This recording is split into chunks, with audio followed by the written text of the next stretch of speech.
The views expressed on this episode of My Take Radio do not reflect the views, thoughts, or feelings of the My Take Radio staff, My Take Radio advertisers, or My Take Radio content partners.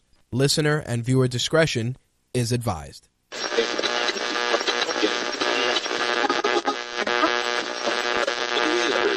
This coverage is live and uncensored, so if you have any small children present, you may want to have them leave the room.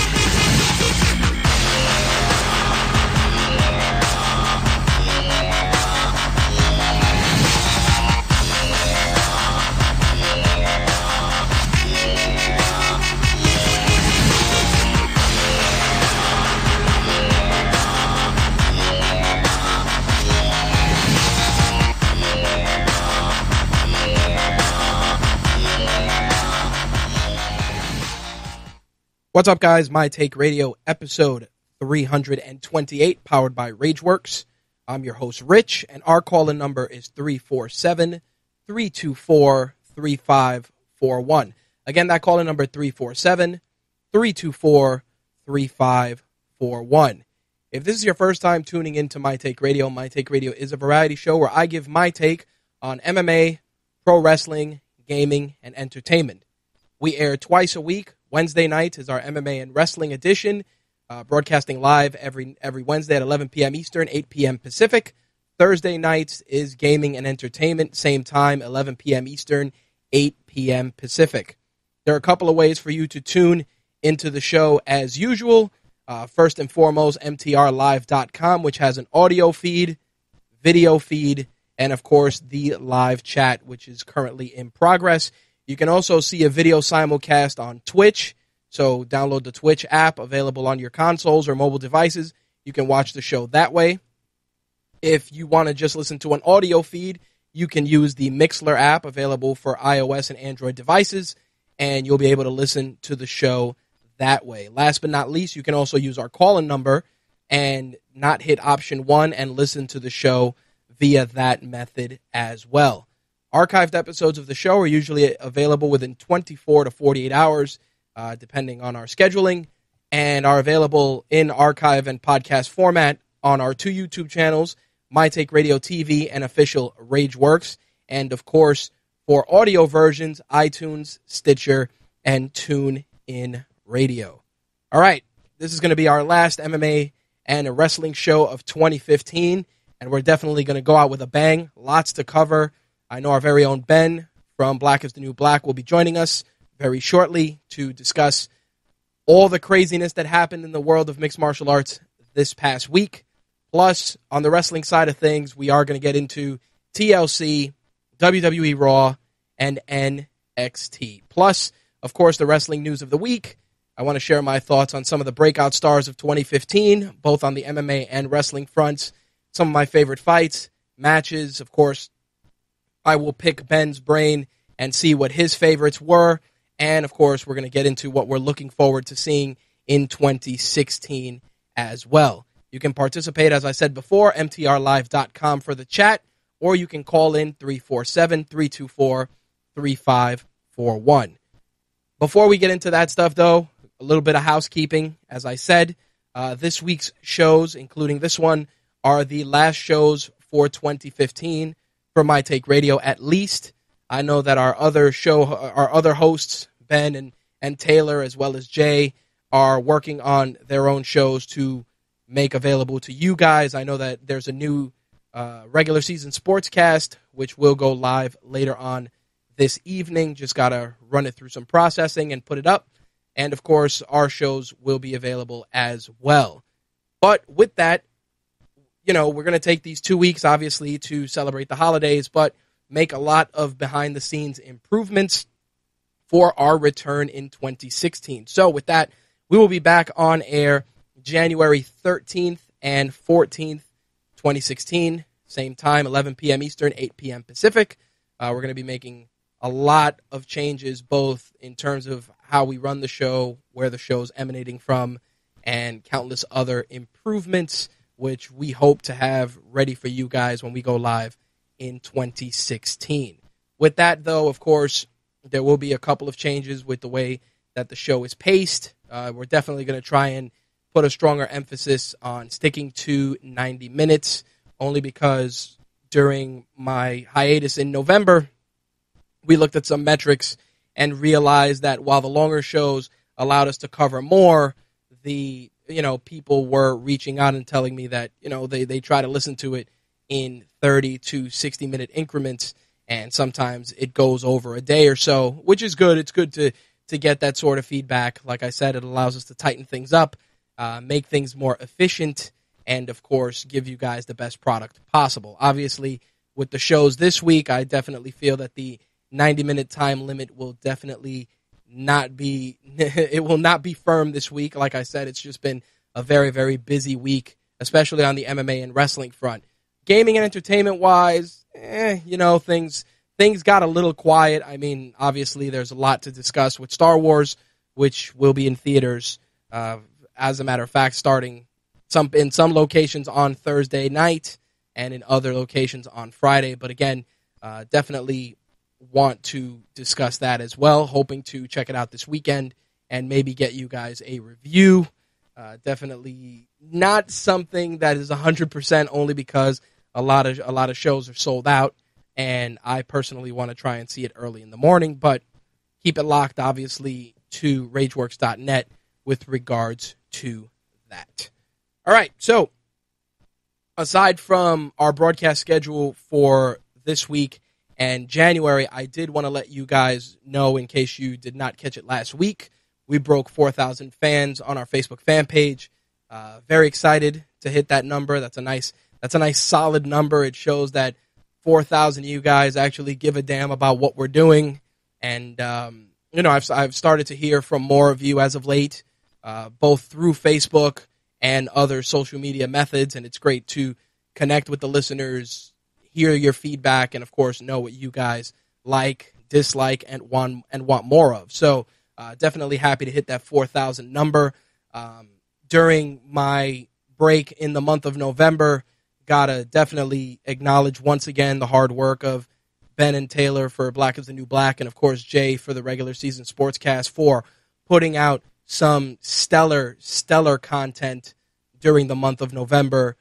Definitely showed, especially when it came down to looking at our statistics. So those guys definitely deserve a round of applause for all their hard work. They definitely did do an amazing job. So very happy about that. I'm very happy that so many of you are receiving the shows so well and enjoying the content that those guys are putting out.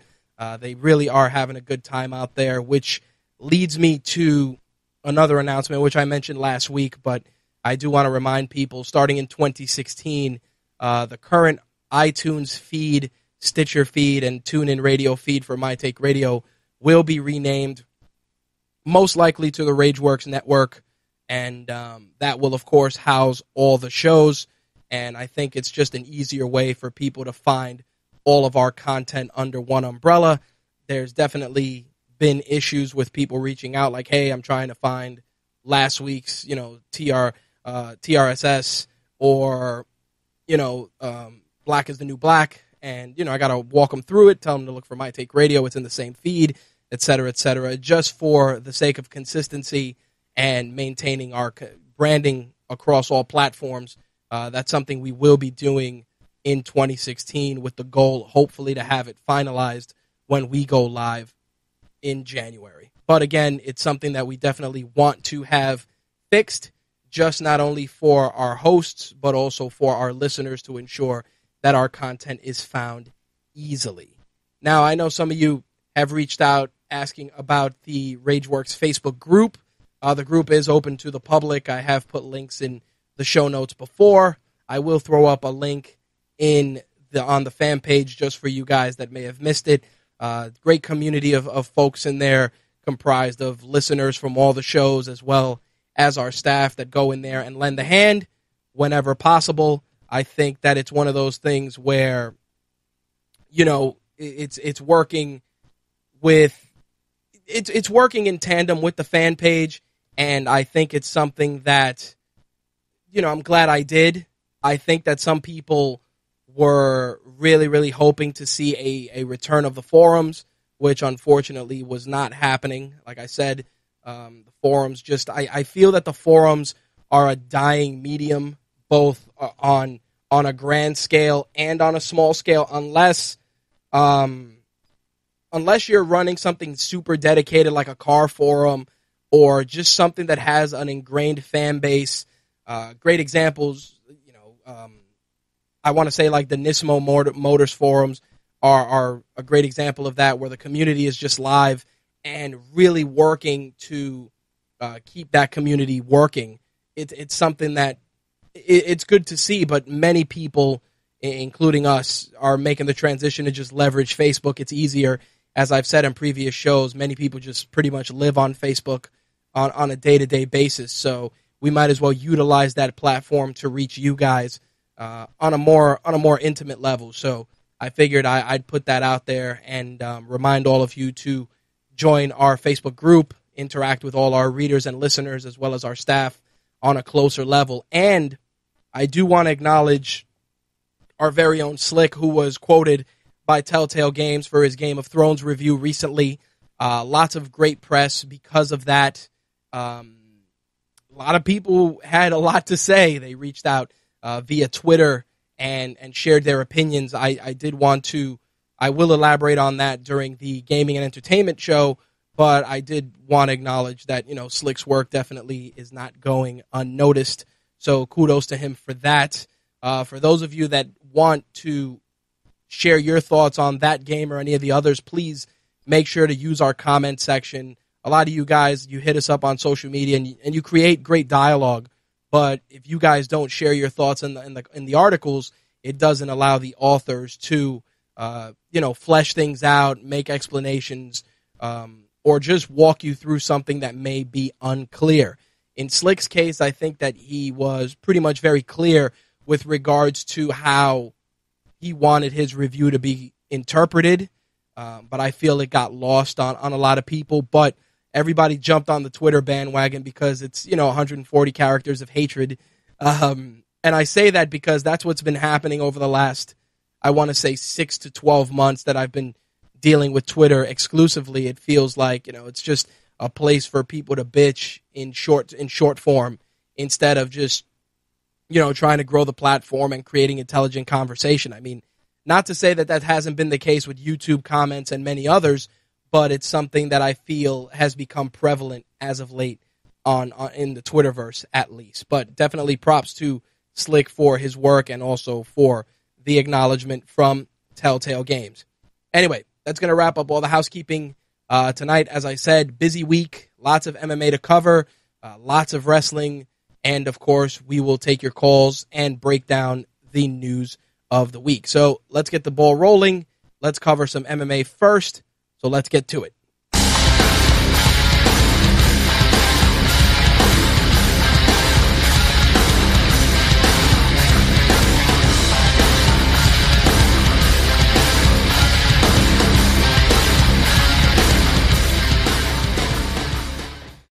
Man, oh man, what a busy week for MMA across the board. Not only because of the obvious 2 title fights, we also had an Ultimate Fighter finale, and we also had an Ultimate Fight Night that was broadcast on the UFC Fight Pass.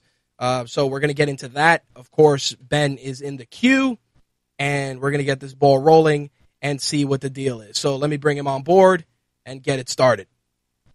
Ben, what's up, buddy? What's up, man? I'm good. How is everything?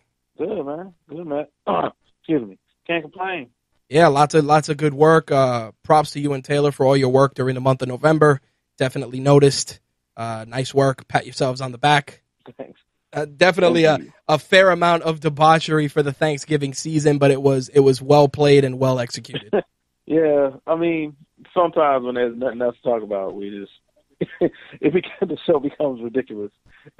It does get a little crazy, but we try to we try to make sure that things are running according to plan. I think it's one of those things where people don't notice the work that goes into it.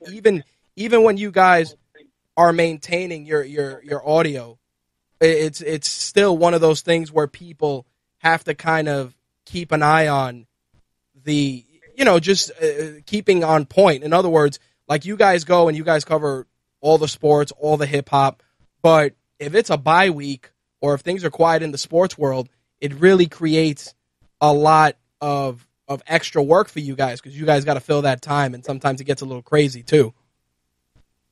Yeah, that's something that we've noticed. Like, there'll be weeks where it's kind of dry on the nerd stuff, or like you said, or dry in the music or whatever. So we get on there, like, because 99% of the time the conversations that end up becoming ridiculous aren't really planned. It's just me and Taylor are like, we're friends, so like this is a conversation we would probably be having anyway, right? And like everybody just gets to hear it. Right. It's one of those things where people shoot the shit and, it's almost like a fly on the wall approach. Yeah. But in any case, it was a wild week for MMA. I want to kind of go through some of the cards, not go match by match because forget it, we'll be here all day. But yeah. I got to ask, which was your favorite out of the 3 cards? I mean, it was 3 days, 30 plus fights. We got people, we got stars that were born, we got people that got put to sleep. It was definitely a wild week. My favorite out of the 3 cards. It would have to be the big one.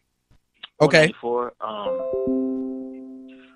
Just because the two last fights meant the most. Right. But there was on the Frankie card, on the Fight Night card, that Tony Ferguson Edson Barbosa fight was crazy. Plus the Frankie Edgar and Chad Mendez fight. Yeah, that fight was insane. I think the weakest card was the Fight Night card, but it too still had important stuff on it. I mean, we saw Paige Van Zandt, something me and you had said like months ago, get completely exposed. So I mean, there was like you said, there was a lot that went on this weekend with that many fights. Well, I want to actually start with the Fight Pass card. First thing I got to say is UFC fucked up putting that on Fight Pass, especially when I heard that Fight Pass went down at one point and really fucked shit up. Yeah, I mean, their Fight Pass, I don't know particularly what they do. I don't pay for Fight Pass. I have a friend that does, so when I want to watch cards on Fight Pass, I just use his account. But it's like it's not a great service. Like it goes down a lot. It's choppy at times. I don't know. And then, like you said, I think they fucked up a bit putting it on Fight Pass. Also, like the pacing of that show was really bad, and definitely. I don't know. The bout order was insane. Like I don't understand having Aljamain Sterling on the like the. I'm glad you brought that up. Fight from the bottom. I'm glad you brought that up. Best way in the world. Yep. The guy's ranked number 5 coming in, facing a number 10 ranked fighter. Guy's exciting to watch, is a showman, knows how to sell the fight, yet is relegated to the prelims of the prelims, Yep, and I believe made 18-18, while Sage Northcutt made, I want to say $400,000. I don't understand. I'm glad you brought that up, and logic.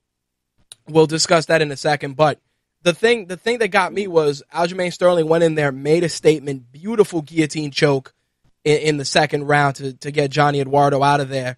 I felt it was a solid performance. Definitely puts him up there, ready to fight, in the upper tier. It's crazy because there's a lot of dangerous guys at bantamweight. So, who would you want to see him fight next? Well, he's been calling out Brian Caraway. But nobody wants to see that fight. Stop. strangely enough, like it's become this thing. Like Brian Caraway doesn't accept fights. Apparently, This is true. Which is, I don't know, strange. But Yep. yeah, I mean, I would like to see him fight anybody in that top four. Brian Caraway, I think is like number 5 or 6 or something like that, or Rafael Sunsao, or hell, I'd even like to see him fight Faber. I'd like to see that.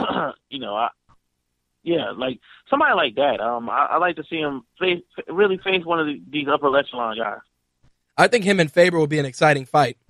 I think that would be a good display of stand-up technique, and it would also really push the pace if the fight went to the ground. Both those guys can go. They got great cardio.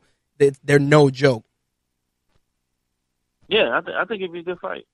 I was really shocked in that John Howard-Tim Means fight that Tim Means put him out in that second round. John Howard's not a slouch. I mean, the guy's a pretty solid guy. I didn't expect him to get caught the way he did, but it was crazy. The guy was out before his head even hit the mat. Yeah, man. Tim Means puts on good fights. I mean, he was beating Matt Brown before he got caught. I mean, he's a really good fighter. I just don't think people really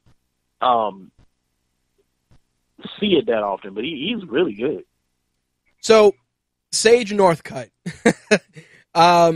Lots of stuff to discuss about Sage Northcutt. First thing is I want to address what you said about money. And you know what the thing is, man? I can't blame the kid for getting paid what he got paid. You want to know why? Because that's management. The kid's manager negotiated a deal. The UFC said, okay, and here we are.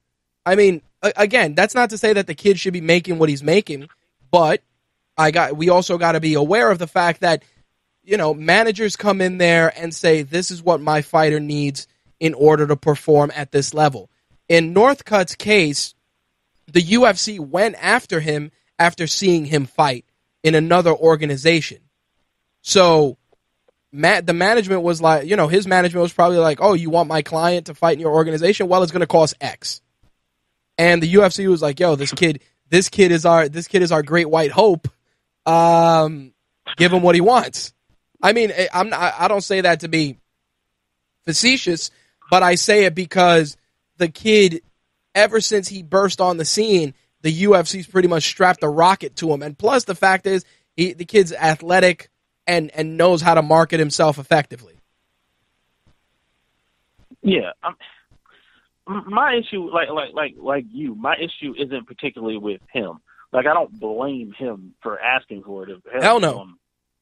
Offer it. But, like, my issue is kind of like, how did the UFC come to the conclusion that this guy is the next up? Like, he can fight some. We've never seen him fight anybody, like, that's good. Oh, yeah, of course. And also, like, it's not like he's Conor McGregor on the mic. No, definitely not. Like, he's not interesting, really, outside of, if you find out things about his personal life, like, which are kind of creepy. Like, he has a stage parents. Like, I don't really, I don't know how they decided, like, oh, this is the guy. I'll tell you also, why. Also, he's going to lose at lightweight. Oh yeah, he's gonna get murdered at 55. He's gonna get obliterated. But here's a couple of things to put in perspective. You take a kid, 19 years old. Kid is 19, looks like a human, like a live action figure. Chiseled out of granite, marketable, looks the part. I mean, he's Ken doll in MMA pants, And you got to look at it this way. When you hear the words 19-year-old kid fucking people up, the UFC looks at it as, if we grab this guy early, we can turn him into something greater. Which, again, is weird because, like you said, who dictated that kid had the it factor to sell? What? Because he can do a guile kick in real life, you know, like you know, he could do that. Yeah, that's cool and all, but that's not winning you any fucking fights. Because if you get your chest caved in, you ain't flipping nowhere. But the thing that gets me is the fact that Dana White brought this kid in and was like, yeah, this kid, blah blah blah, he's amazing. And it's like, dude, he's amazing off what? A couple of amateur fights and the one fight that you saw? Or is he amazing because he's yes sir, no sir, and is easy to mold? That's really what that is. That's it. Yes sir. Mr. White said, you know, Mr. White said, Mr. Fertitta said, I'm so happy to be. It's like, yo, the dude is straight up, you know, hills have eyes type shit. Yeah, I mean, and like I said, like his parents, like because like if you look into a little bit about his parents and how they his life, it's kind of creepy. Like he got the real stage parents thing going. Like he's been doing this for a long time. It's weird, but I mean that's kind of beside the point. But like he's not always going to be like that. No. Nope. Like John Jones was like that for a while. Like, exactly. People forget John Jones used to do what the UFC wanted him to do. Oh yeah, yes sir, no sir. Like, wait, I don't need you. Like I don't need, and I think that's kind of where we're going with fighters. Eventually, anyway, like guys like a John Jones, Ben Henderson's going to test free agency. Like guys like that, they're going to figure out like, yo, we don't really need the UFC to make money. Like we don't need them. Well, yeah. I mean, this is kind of off onto another tangent, but yeah. So I mean, if that's what they're looking for in this guy, that's fine. But when you deal with high level athletes, you're not going to get dudes that are yes sir, no sir all the time. Right. But the thing is, you look at this guy, and it's funny you brought that up because when you look at his resume, it's like he's like a model. He does supplement company work. Like this kid he's pretty much like what happens to girls that are in beauty pageants, where they start off doing little kid beauty pageants, then they get into teenage beauty pageants, all being groomed and manufactured for the public eye. And I think that a big part of that is the fact that the UFC noticed that. And they realized that they got a kid who is tailor-made for molding. The guy is clay. He is perfectly molded, you know, Wheaties box level clay. You know, and the thing with that is it's a gift and a curse, because when you take something like that, when you take a kid like that and you try and put him in the spotlight and manufacture a star, the probability of that guy getting his lights put out just for the sake of derailing that hype train is very, very real. You know? Also, you could have a Tom Marinovich type moment where he just goes off the deep end because he's been made to be something his whole life. Right, and that's the whole thing. It's a very, very slippery slope. And like you and I have said before, when the UFC goes all in with these guys and figures this is the guy, it's like, I hate to break it to you, you're never ever going to have the guy, because in sports that are recognized, you know, in athletes that are recognized on an individual level, all it takes is one injury, one fuck up in the public eye, and none of it matters. None of it matters. Think about it. Look at let's look at wrestling. Let's look at pro wrestling. You look at a guy like Seth Rollins, top of the food chain. You know, girlfriend, you know, naked pictures of him got out, all this shit. And yeah, it didn't derail his hype, but the minute he blew out that knee, it was a wrap. Yeah. And dude was at the top of his food chain. I mean, it only takes one thing to knock you back down. Right. And that's my concern with this kid. This kid, though, in terms of him being messed up outside of the cage, his parents are going to see to it that doesn't happen, because obviously meal ticket. But I will say that if the UFC doesn't cultivate him right, he's going to get his ass kicked once he gets into that top 10. Especially at 55, man. Too many killers. too many killers at 155. You don't even got to be the top 10. I mean, top 20 on up on in 155 is animals. Like, them dudes, like, it's the deepest division in the sport. Yeah, well, it's funny because look at Jim Miller and Michael Chiesa's fight. It was the same thing. You know, Jim Miller was ranked 14. Chiesa, I don't think, was even ranked. And Michael Chiesa basically just became Jim Miller. That's what happened. It was like they took one dude out of the tank and put another dude in, and it's the same dude. Yeah, man, like lightweight is like that. And, I mean, you got guys like that. You got Yancy Medeiros. You got a whole bunch of dudes unranked and still really good. Like, it's just, that's what lightweight is. So that's why I'm not sold on this kid at all. Like, I'm at all. You know what it is? I definitely feel that the kid has the talent, but I think that the UFC is going to try and really book him. And this is the worst part, that I got to use wrestling jargon. They're going to try and book him effectively instead of, hey, you're going to fight your way up the ranks. No, we're going to book you effectively enough to where it looks right. Except, of course, if you're Paige Van Zandt, because that entire division is bad news. Yeah. You know? In her defense, her original fight, she probably would have won. Like, against I don't know. Joanne Calderwood. I think she would have won just because Joanne Calderwood, though she can strike, like, she would have allowed her to do that sloppy, come forward, Paige Van Zandt, ridiculous-looking takedowns, and just outpace you kind of thing. Like, she probably would have allowed that, because even though she Calderwood can strike, she doesn't really angle off well or do any of the things that Rose Namajunas was doing. Like, Rose Namajunas was just beating the hell out of Paige Van Zandt from the word go. Well, here's the funny thing. That wasn't a fight. Paige Van Zandt fights like Clay Guida. Tell me she doesn't. She really does. Like, she has no real technique. Like, and every time I saw her fight, and Joe Rogan, even though, like, this week he's been saying ridiculous stuff. Yep. Like, Joe Rogan said this during her last fight. Like, he was kind of worried. He was like, yo, like, she's not ready for anyone ahead of her. Like he called it. And, like, she doesn't have technique. Like, the things she was trying to do to Rose Namajunas were not going to work. Like, she kept trying to do a head and arm throw against someone who's a better grappler than her, right, and just giving up her back repeatedly, like, over and over and over and over again. On top of the fact, that was her go-to move.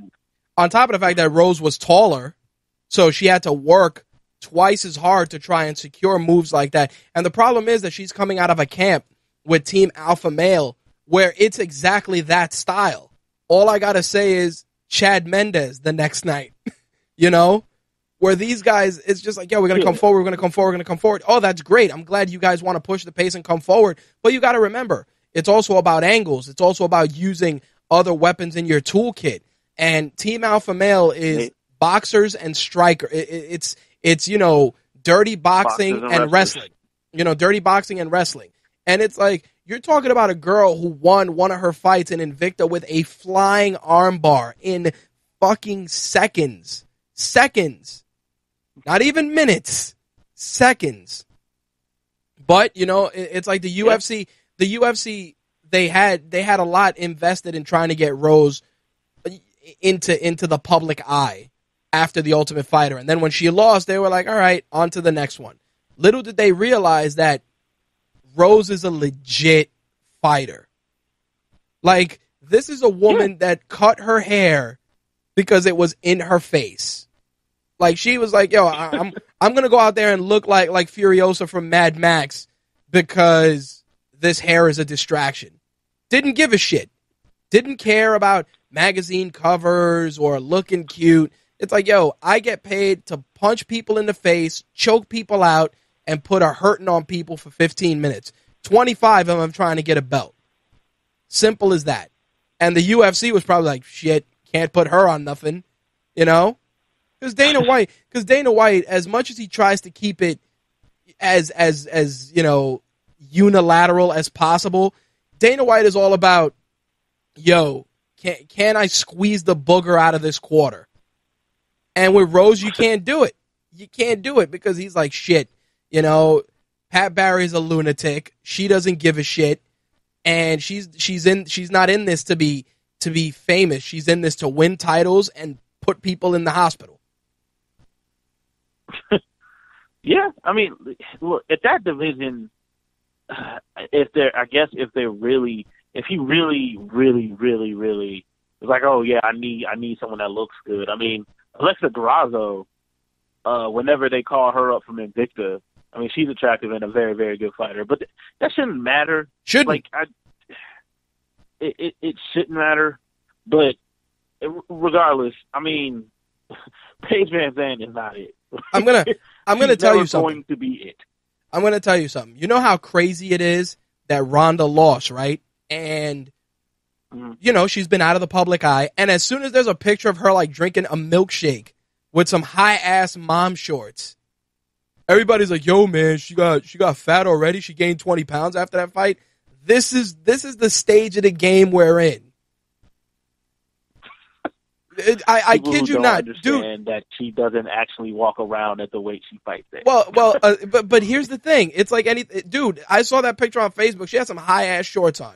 And listen, as a man, we have our own preconceived notions and body issues. We just don't talk about it.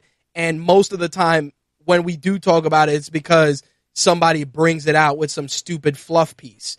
But you got to look at it like this. She lost her fight, pretty much got her jaw almost broken. What the fuck do you think she's going to do? Also, the type of person she is, she's probably, like, mad embarrassed. Oh, of course. She's probably insanely embarrassed. And dude, maybe she's finding solace in a pint of ice cream. Maybe that's what it takes. But you know what? Fuck it. Ain't nothing wrong with that. Ain't nothing wrong with that. But that's the thing, you know? Like, looking in her case and looking in the Paige Van Zandt getting her ass whooped and acknowledging that she got her ass whooped, the UFCs are probably like, fuck, gotta pump the brakes on this one too. Furiosa derailed the entire train. That's why you don't really put your trains behind people like that. They have lucked up with Conor McGregor. That's not normal. Nope. That's not normally how it happens. No, it's not. And the thing that gets me is with Rose's match, you know, like I said, I remember when they did that season of The Ultimate Fighter with the strawweights, you know, they had the smoky makeup on and, you know, the really, really fluffy photos and, oh, they're beautiful and dangerous. Remember that fucking marketing campaign that they were cranking out there? And it's like, and when you saw it, you're like, listen, it's going to be a good season because you're crowning a champion and every woman in that house is a trained killer. Period. Yeah, I mean, no, I didn't care about all the... Yep. I mean, unfortunately, like wrestling, MMA appeals to some of the lowest common denominator. Yeah, the baser instincts. Yeah, and sometimes you have to appeal to those type of people. And that's fine. But the thing is that when you're crafting these stars, you got to remember that you should just craft them for the sake of crafting them and not for the sake of making them the face of your organization. Because what happens is, and then Dana White has to bat cleanup. Like I said last week, you put all this pressure that these fighters don't need. It is unnecessary. You know, last week, you know, I know you weren't on air with me last week. You know, Dana White was like, oh, you know, Ronda told me she was tired and blah, blah, blah. why are you telling anybody that anything? Has nothing to do with her. Exactly. It's like, yo, I saw that when he was on ESPN, and I was like, yo, that you're discounting one your champion. Your now champion. Win. Like, this is something that bothered me about the Jose Aldo fight. Even though Jose Aldo got knocked out, it still bugged me that the UFC was so clearly biased. Like, so clearly not even hiding it, biased towards one of the fighters. Well, and you shouldn't do that way. It's just not how you should operate. Well, it's like you said like with what you said, and Val said it too, the UFC is trying to go mainstream, and Jimbo Slice said that marketing is hype. At the end of the day, the UFC wants, and this is the worst part, they want to compete head to head with the NFL and Major League Baseball and the NBA. Do you realize it's like, to quote what was said in the upcoming movie with Will Smith about the concussions? The NFL owns days of the week. Do you understand? Right now, but think about it. They own days of the week. You're not getting there. Like the UFC, as much as I love MMA and support it, they are, like what Val just said in the chat, a niche sport. They are a very probably feeling is boxing, and there's nothing wrong with that. Like, boxing isn't dying, like people for some reason still say, but the UFC's ceiling is around what boxing's ceiling is, and there's nothing wrong with that. It's a niche sport. It's always going to be a niche sport because you're never going to get, for something where two dudes are trying to concuss each other, you're never going to get everyone on board with that. This is not because not something everyone's going to watch. Listen, I'm not a boxing aficionado. I've most of my boxing knowledge is about the stuff I watched casually as a kid. Jimbo Slice was like, he put me on to a couple of boxing matches. I watched them and I was like, fuck, there's some bona fide stars in boxing. On top of the fact that there's serious fucking cash in boxing. You know what? Money in boxing. And for people to be so short-sighted to say that the sport is dying is ridiculous. I feel that much like MMA, there's going to be high points and low points, just like wrestling. Again, wrestling, MMA, boxing, hell, pro bodybuilding is a good example. All of that stuff is niche. You know what I mean? Those are esports, professional Call of Duty players, dudes playing Madden for $100,000. Yeah, don't get me wrong. Mainstream media gobbles that shit up because they find ways to create compelling stories. But dude, at the end of the day, most people look at MMA and they still think of two guys, one guy wearing sneakers fighting a guy wearing a gi in a cage in the middle of a seedy fucking casino in Vegas. Those are the facts. Like, when I tell my grandfather, like, I write for a website, MMA, like, oh, the dudes that are wearing, they don't have rules? Like, yep. No, there's rules now. Like, there are a lot of people that still think that way. And that's what happens, man. And the worst part is that, and again, I applaud the UFC. They made a big jump. They've pretty much obliterated all their competition. They've either bought it, destroyed it, or merged with it to create this juggernaut, this force. But the problem with creating a juggernaut of that magnitude is that you're going to have complacency. You're going to have complacency. You're going to realize that, major companies don't even fuck with you. Like, I hate to say it, but you guys partnering with Reebok is because Nike didn't want to touch you guys. Yeah, let's keep it real. Let's keep it real. Basically, even before John Jones had his incident, yep, Nike was probably going to get out of the MMA.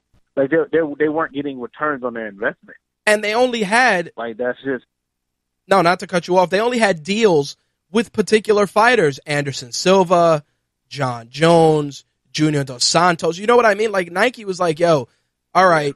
These guys are your next, your next Kobe Bryant, your next, your next Kobe, your next LeBron James. And like you just said, when they saw that, they're like, yo, we're not really moving volume like that. Nike's like, all right, fuck it. We don't really need to touch this yet.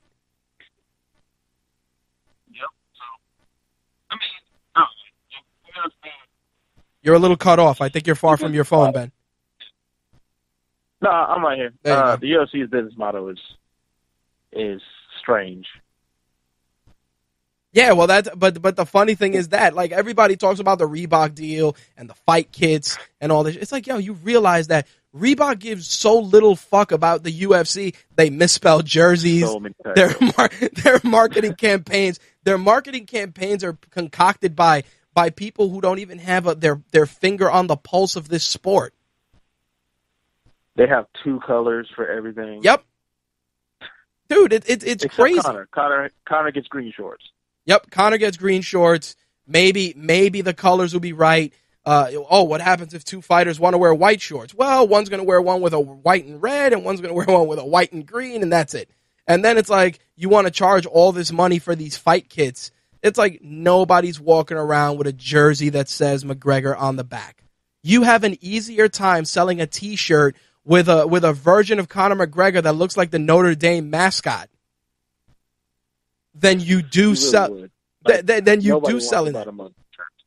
Dude, nobody wants that stuff. I have yet to see anyone publicly wearing a piece of Reebok kit. And I mean real kit. I'm not talking about the shirts that are made by some of these smaller companies, but a real fighter jersey. Doesn't happen. Yeah, I've never seen anyone buy them. And I would be shocked if anyone did. They're not something anyone wants.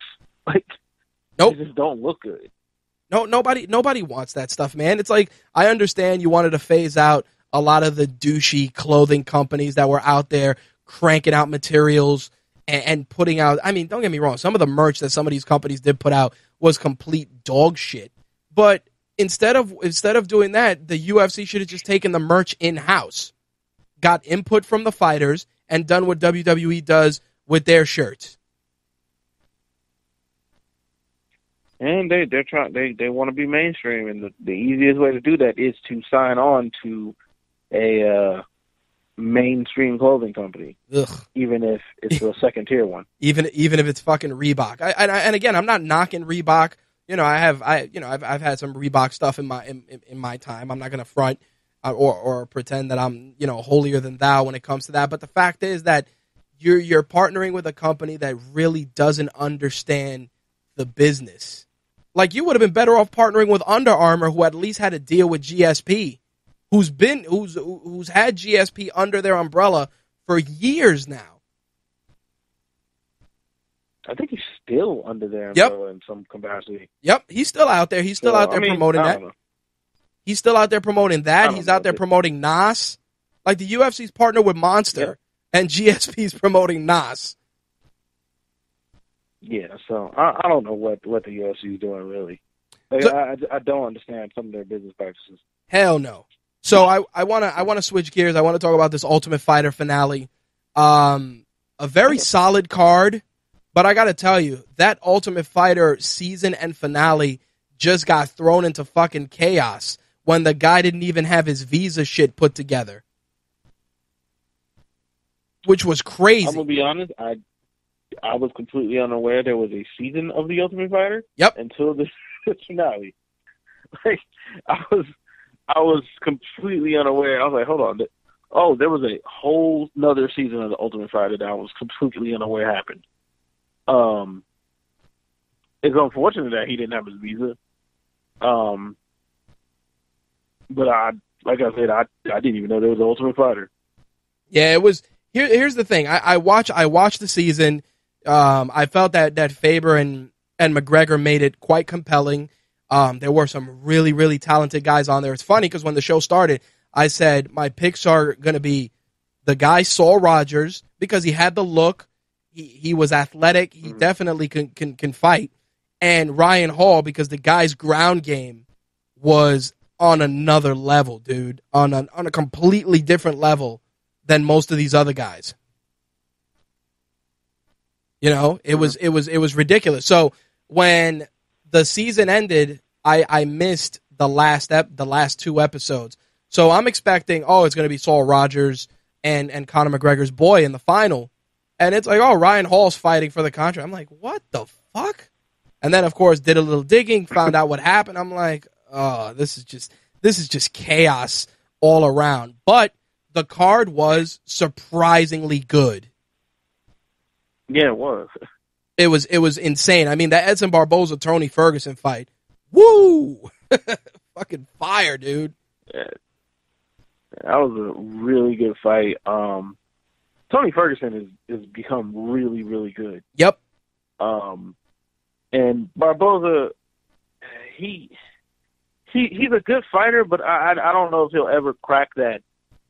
I mean, maybe he'll put a couple wins together and maybe get a title shot, but he just seems like a dude that's going to win a couple and then get into the higher echelon and lose. Well, you know what? He's a great fighter, but I don't know. Barboza's the guy that can always go out there and give you something that's highlight reel worthy. But Ferguson's just been creeping up, tightening up his game. And the problem is that, again, like we said before, 155, super stacked, army of killers in that entire division. So it's like any fight for Ferguson after Barboza is going to be a fight that would probably put him in contention. Yeah. I mean, he shouldn't be that many fights off from a title shot. Yeah, it was definitely a fight. It was a fight that delivered and really impressed me. With regards to the Ultimate Fighter finale, the guy Artem Lobov, who was Conor McGregor's training partner, conveniently enough, just saying, that guy looked lost out there. He didn't know what to do fighting Ryan Hall. Ryan Hall's, Brazilian Jiu-Jitsu, masterful. This guy, he'll grab a limb and he's stretching you out immediately. And to see the fight go the distance that it went, I mean, when Ryan Hall was on his back and the guy wasn't even defending, I was like, yo, this is a finale for a 6-figure contract, and this dude's just hanging out, standing there, waiting for a fucking bus. Yeah. I'm like, yo, is this happening? I mean, of course, Dana White's like, oh, I thought Herb Dean was going to break them up. I understand that. But regardless of whether Herb Dean was going to break them up or not, dude was not defending shit. Got to defend yourself, man. Yeah, he was. There was zero defense going on in that fight. And Dana White gave him the contract. And you could just see, he's like, yeah, your winner, Ryan Hall, here's the contract. Like, you could see he just gave zero fucks. He had other things on his mind, like the next night. Yeah, but I'll tell you what though, Frankie Edgar did exactly what you would expect Frankie Edgar would do by putting Chad Mendes to sleep in quick fashion and grabbing that microphone and saying, "Listen, I'm fighting the guy that whoever wins tomorrow. You can't deny it. That's what I'm doing." I was like, "Well, shit, dude's keeping it real." Man, Frankie, I mean, he normally doesn't hit that hard, or normally he doesn't connect that cleanly, maybe is a better way to put it. Right. He probably always hits hard. He just normally doesn't connect that cleanly. I mean, he hit him with 3 straight punches clean on the face. I mean, I don't know if he gets the next shot at Conor, only because I don't know how long Conor stays at 145. Right. We'll talk about that later. Yep. A little bit in the next card, but no one else deserves it unless you're giving Jose Aldo an immediate rematch, which probably not because the UFC hates him. Yep. Got to keep it real, dude. It's like Frankie Edgar made a strong case for himself, dethroning the quote unquote self-proclaimed Mike Tyson of MMA. This is why you don't say shit like that, because dudes like Frankie Edgar come along and put you to fucking sleep, and then it's like, oh, but you're the Mike Tyson of MMA, so I guess you're losing like him too. It's like, you don't want to be a dick about it, but it's like, yo, Frankie Edgar made a very strong case, and it just wasn't a good night for the dude. And the worst part was that he had a full camp for this fight, and people were saying that McGregor tapped that jaw. And, it's not like he hasn't been knocked out before, and that's kind of part of the reason why. But I don't think that was the case. I just think Frankie Edgar had better hands, and he landed clean. Yeah, I don't think it had anything to do with the McGregor fight or nope. anything like that. I just think he just got caught. It's one of those things where either one of those guys could have put the other to sleep. It was just Frankie Edgar was the better guy. That's it. It's plain and simple. Yeah, exactly. So, I mean, I don't think it had anything to do with, Connor hit him so hard last time. That ain't got nothing to do with anything. Yeah, but it's like something you put on social media about, the armchair analysts. It's like, this is. It's like, no. Stop it. Stop. Most people don't know shit about MMA. It's like, and you feel bad because it's like, Frankie Edgar's the number 2 ranked fighter in the world, pound for pound, for a fucking reason. Chad Mendes is ranked number 3 for a reason. But like we said about Team Alpha Male. Alpha Male is about wrestling and sloppy boxing. That's it. And you're fighting a guy who has pretty good hands and has a decent command of wrestling. You're not running through the guy. Probably would have been beneficial to them to not get rid of Dwayne Ludwig. But, Yeah, but Dwayne Ludwig, and it's funny you mentioned that. Dwayne Ludwig, and just the way TJ Dillashaw and all this shit went down, and Uriah Faber's pretty much like, I'll fight the dude. I'm going to be honest. And lose. I mean, whether he loses or not, you got to do it, man, because it was a grimy way to go out. I don't, because we never got a chance to really talk about it, but I don't blame TJ Dillashaw for leaving, because from what I understand, Alpha Male was like, you can't work with Ludwig, and I agree with TJ Dillashaw. Like, look, man, you guys got me, started in the sport, but this dude made me a champion. Right, but I don't blame him at all for being like, I gotta go. Oh no, that part I understand, but here's the thing. The guy made a commitment to Team Alpha Male. And when he started doing private sessions and training with Dwayne Ludwig, he knew, he was like, I could really work with this dude. So right then and there, you should have been like, you know what, guys, I don't think this environment's going to work for me. I'm just going to go my separate ways. But it's like, you can't have your cake and eat it too. You get what I'm saying? Because it's 2 different training methodologies, and what you're doing is you're leading on your teammates, and you're also, in a way, fueling the success of Dwayne Ludwig, because everybody looks at it and they're like, you're winning because this guy's putting in work with you, but the guy's still repping Team Alpha Male. You know what I mean? Like, when he saw that was the direction shit was going, he should have just been like, you know what, guys, I think this is where we part ways. Like Val just said, MMA is not a team sport. You know what I'm saying? It's like, this is what works for me. I'm out. Yeah, I mean, that was one of the reasons I never, and I understood why people were like, had a issue with it, but I never, I thought it was a better move for him, period, to go with Ludwig. I agree. I didn't think there should be any hesitation on his part. Nope. Clearly, you are a better fighter with Ludwig than you are with everybody else in Team Alpha. Right. Clearly. So I never thought it was any sort of conversation to be really had there. Right. And I found it weird that Uriah was confused when it happened. Well, you know what it was? I found that part strange. You know what it is, man? It's like when you start a business, right? And you start a business with your boys, and you're all thriving, you're all shining, and there's always 1 or 2 guys on your team that work a little harder, take to the skills a little better, make a little bit more bread. And what happens is, at that point, you either have to accept the fact that maybe this isn't the best, it's not the best arrangement. Like, when Uriah Faber was talking about money and the shit with Dwayne Ludwig, I'm like, you knew money was a factor immediately. But the fact is that they should have recognized, and this is for on both sides of the coin, that the arrangement wasn't going to work. It wasn't going to work because you know what it is? Alpha Male should have known that once TJ Dillashaw started training one-on-one with Dwayne Ludwig, he wasn't part of their team anymore.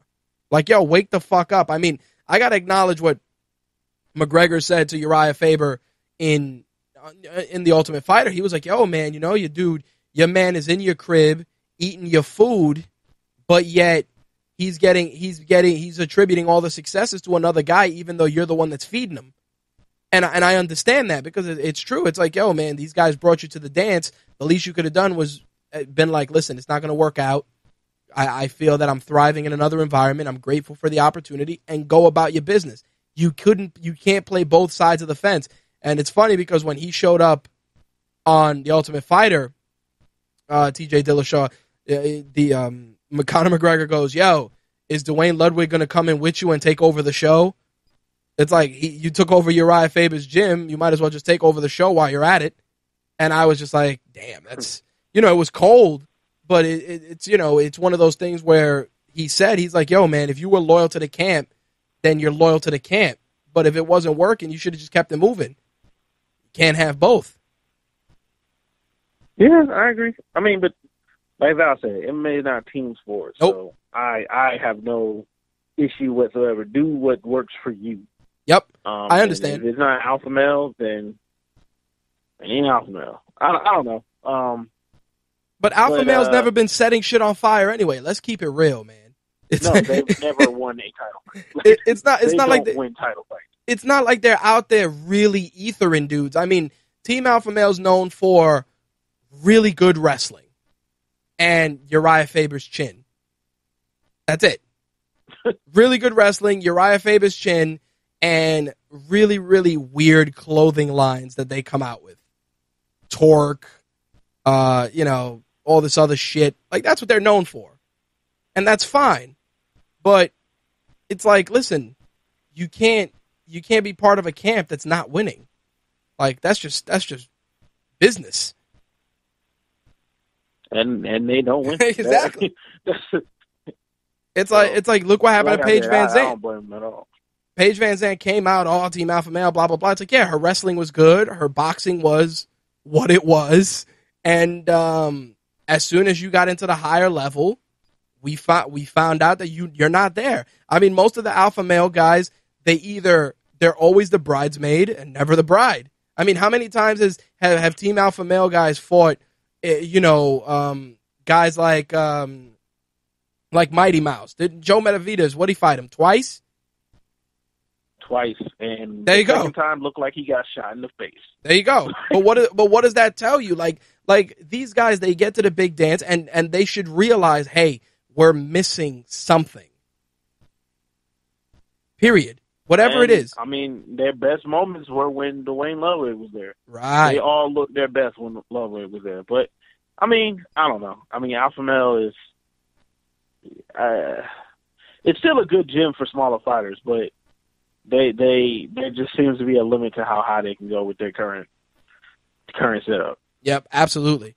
Now, let's talk about this UFC 194 card. And I want to talk about the women's strawweight bout between Tessia Torres and Jocelyn Jones-Lybarger. Now, this fight was put together, obviously, on a whim because Tessia Torres' original opponent got injured.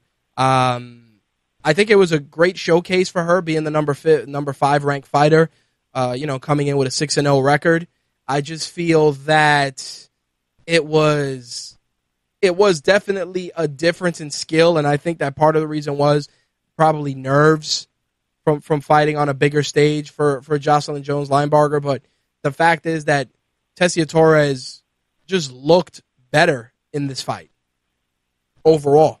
Yes, she looked faster and just better in every aspect than her opponent. I mean, Tessia Torres is a good fighter. I mean, she beat Rose Namajunas like a couple years ago. So, yep. I mean, she's a good fighter. I don't know if she beats Joanna Champion, but she deserves her chance at it. Because I really don't see it after Joanna fights Claudia Gadelha, like, who's next up. And I think Tessia Torres and Rose Namajunas should fight for whoever wins that fight gets the title shot. I agree. I think that's actually a good matchup for both fighters. I think it would allow Rose a chance to redeem herself and get back that win, if anything, or for the Tiny Tornado to show that she's not just not just a pretty face. Yeah. But the prelim main event, of course, Uriah Faber, Frankie Saenz. I think Frankie Saenz definitely showed a lot of potential. He really definitely took it to Uriah Faber in a lot of the exchanges. But I always feel when it goes to decision, Faber's not losing. Hate to say it. Yeah. Also, I think this fight, and Frankie's fights before, not Frankie, excuse me, Uriah's last few fights are showing that Uriah's not the same fighter anymore. Nope. Like, because that flurry he had in, what was it, the second round? He had a flurry in the second round that he would have finished a couple years ago, and he did that and then basically did nothing for the rest of the fight. And I was actually kind of surprised that he won, to be honest with you. But I think Uriah slowed down a lot with age. Well, it was funny because Joe Rogan's like, I don't know, man. He looks tired. I'm like, he doesn't really look tired. I think that it was just the pace of the fight is a guy keeping up with his pace. But to go with what you were saying, I definitely feel that it was a harder fight for him in terms of getting the guy out of there, which he just couldn't do. The guy was definitely durable. And, you can attribute it to the guy being younger and being more put together, or you could attribute it to just Uriah Faber being, just an older guy. True. He's been fighting for a long time, so. Seriously, I saw his age, and I was like, well, shit, the same age as me. Yeah, so eventually he's going to slow down. Damn right. Now, the Max Holloway Jeremy Stevens fight was ridiculous. Max Holloway is a fucking problem. Yeah, Max Holloway, man, he is very good. I would love to see him fight a guy like Conor or Frankie or somebody, because his striking is just so good. Especially for a striking nerd like me, like to watch him fight is just he does things in every fight that that other guys just don't do. Like, they're just not as smooth as strikers as him. And I'm really looking forward to see who they put him up against next, because I think he really deserves an upper edge, like a real top 3, top 4 type of dude at this point. I can agree with you. I mean, Jeremy Stevens was a guy that used to be a really big threat back in the day. I think age is starting to show on him too a bit. But Max Holloway looked tremendous in that fight. Definitely, I agree with you. I think that definitely guy top 5, top 4 at best should definitely be a better test for him. That's for damn sure. Yeah. Now, I want to switch gears. Got to talk about this middleweight fight, because I know you and I were both equally pumped when it was announced. But fuck, did it not deliver? It did not deliver. I mean, between Yoel Romero holding the cage, blatantly holding the cage, I was like, well, shit. It's like, all right, he was holding the cage, but yet he still won via split decision. I'm like, how? Yeah. I mean, first of all, like, on that cage hold, he should have lost a point. Yep. Like, that was a blatant cage hold. Like, you couldn't even pretend like, oh, I reached out for it when I was getting taken down. Nah, bro. You held it. Like, yep. Also, I thought Yoel Romero lost the fight. I did too. Like, after that first round, he really didn't do anything.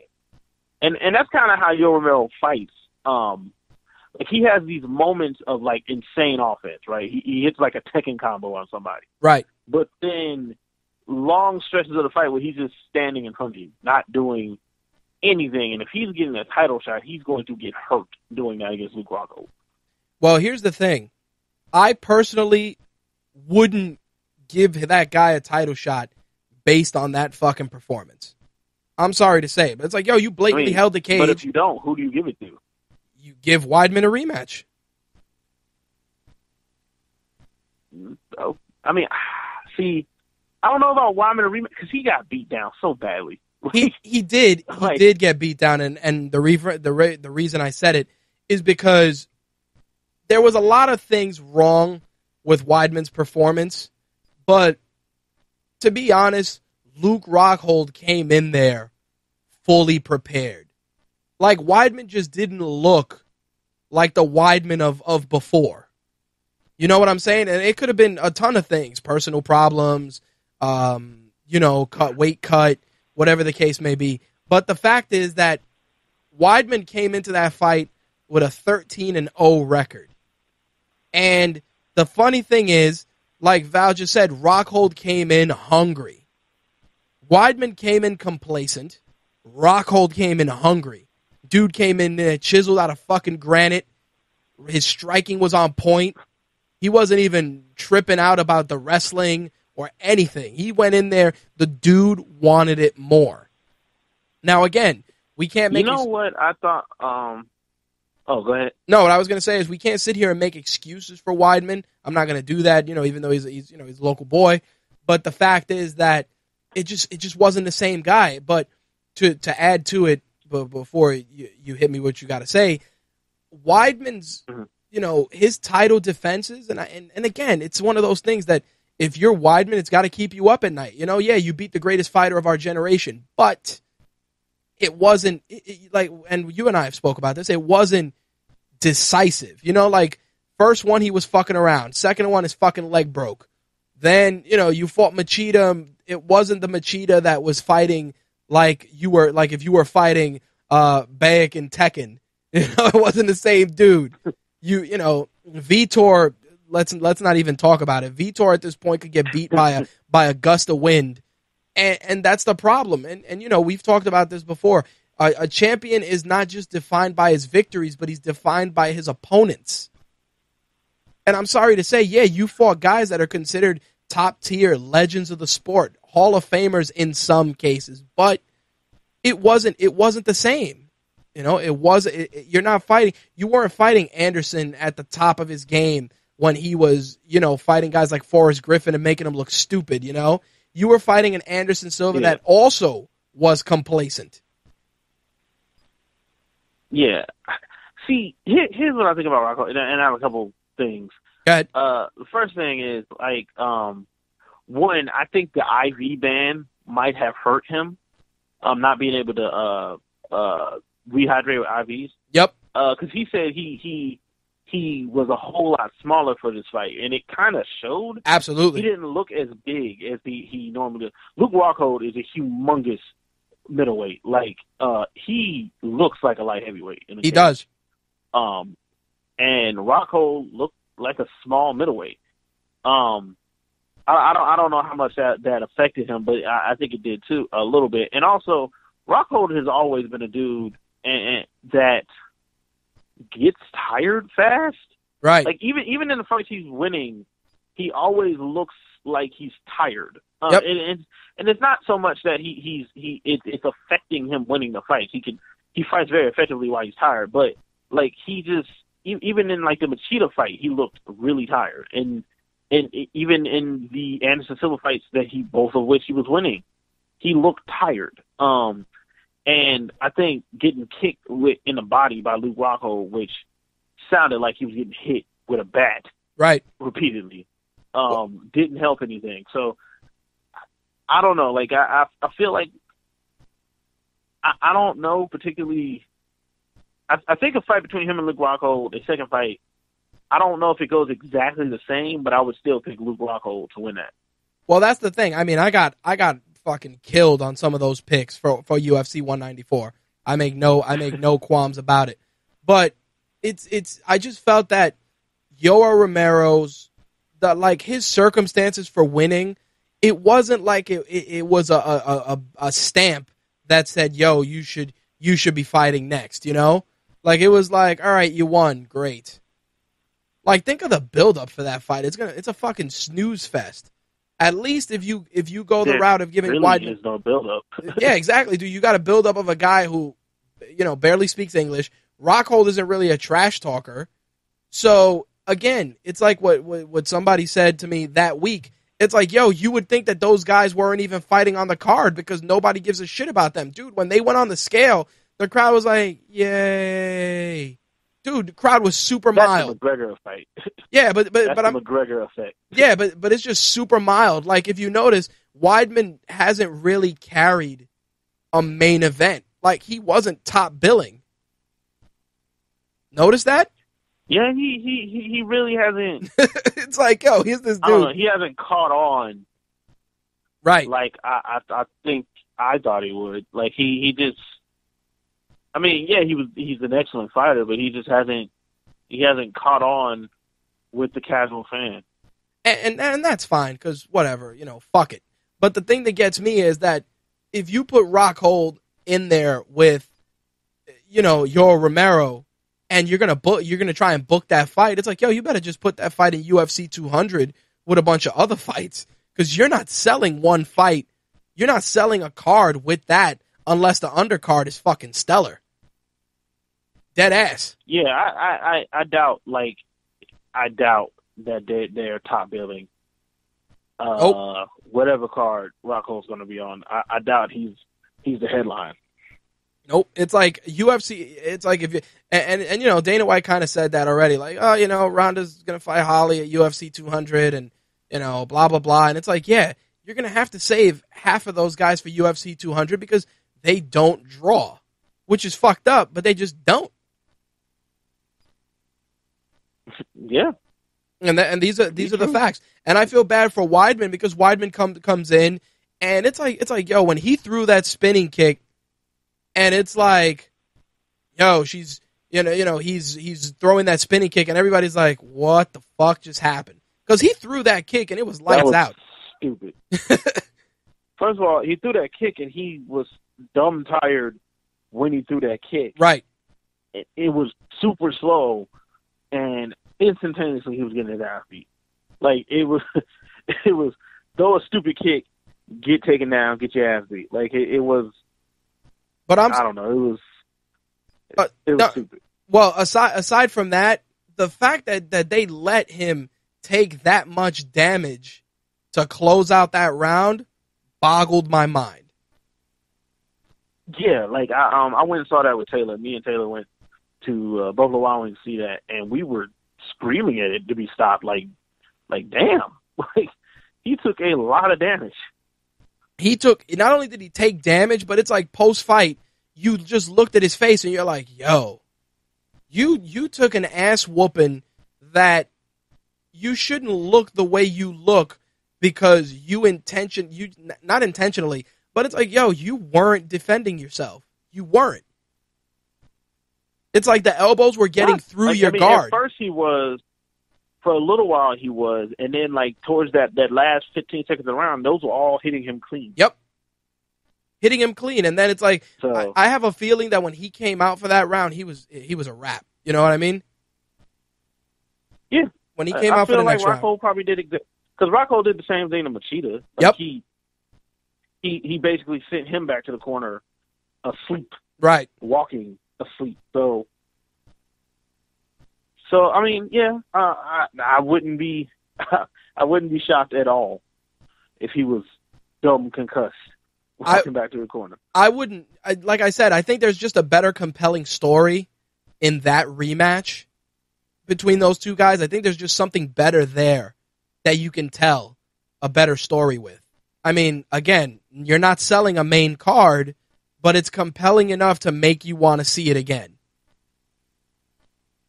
Yeah, well, we'll see what they do. I mean, they said, Dana said Yoel's next, but we'll see what they do. Yeah, well, Dana said Yoel's next, and Rockhold's over here calling out Vitor. Because Rockhold knows that the Vitor fight, I mean, don't get me wrong. Vitor did make a highlight reel with that finish on Rockhold, and I know Rockhold, that shit keeps him up at night. So I can understand. Rockhold hates Vitor. Exactly. So, you know what? I'm not going to lie. It's like Yoel Romero may be the statistical opponent, but the opponent that might make motherfuckers tune in is Vitor. Dude, if Rocco fights Vitor, he might kill him. Fuck it. I'm not, fuck it. We need that. And I'm only partially joking. Dude, fuck it. We need that. Let's be honest. what's going to get more people to tune in? Vitor being Vitor, talking about, blah, blah, blah. I knocked you out before. I'll knock you out again. Like that has a good story. And people who tune in either because will Lightning strike twice, or will Rockhold pretty much send Vitor to the retirement home? You know what I mean? Like, people are going to watch that shit either way. I can already give you the answer. Exactly, dude. He's gonna murk that dude. But I'd gladly watch it because at least there's a compelling build-up to it. Because all you got to show people is like, yo, look at this highlight reel finish where Rockhold got put to sleep, and everybody's like, oh shit. Yeah. So I would be interested to see if they made that fight. Val says Vitor will subscribe to a new type of TRT that's undetectable. He'll need it. You think not? I think Vitor will. I think he'll start stealing drugs from AIDS patients. Vitor is going to come in to juice to the gills, just juiced out of his mind. He'll come in juice to the gills, win the belt. They'll find out that he was tested. Dana White will get mad, throw the test away, like when he fought John Jones. Pretend like they knew nothing about it. Exactly. Oh, what test? What test? What are you guys talking about? There's no test. It's like, yo, your own champion, your own former champion was like, yeah, kind of knew about it. Kind of. Kind of did. So I was like, we all already knew he was on steroids. We didn't know that, but you did. So, dude, nothing beats when John Jones saying like, yeah, we kind of knew, but fuck it. I think he knew. He was like, yo, I know I'm going to beat this dude, so it's all good.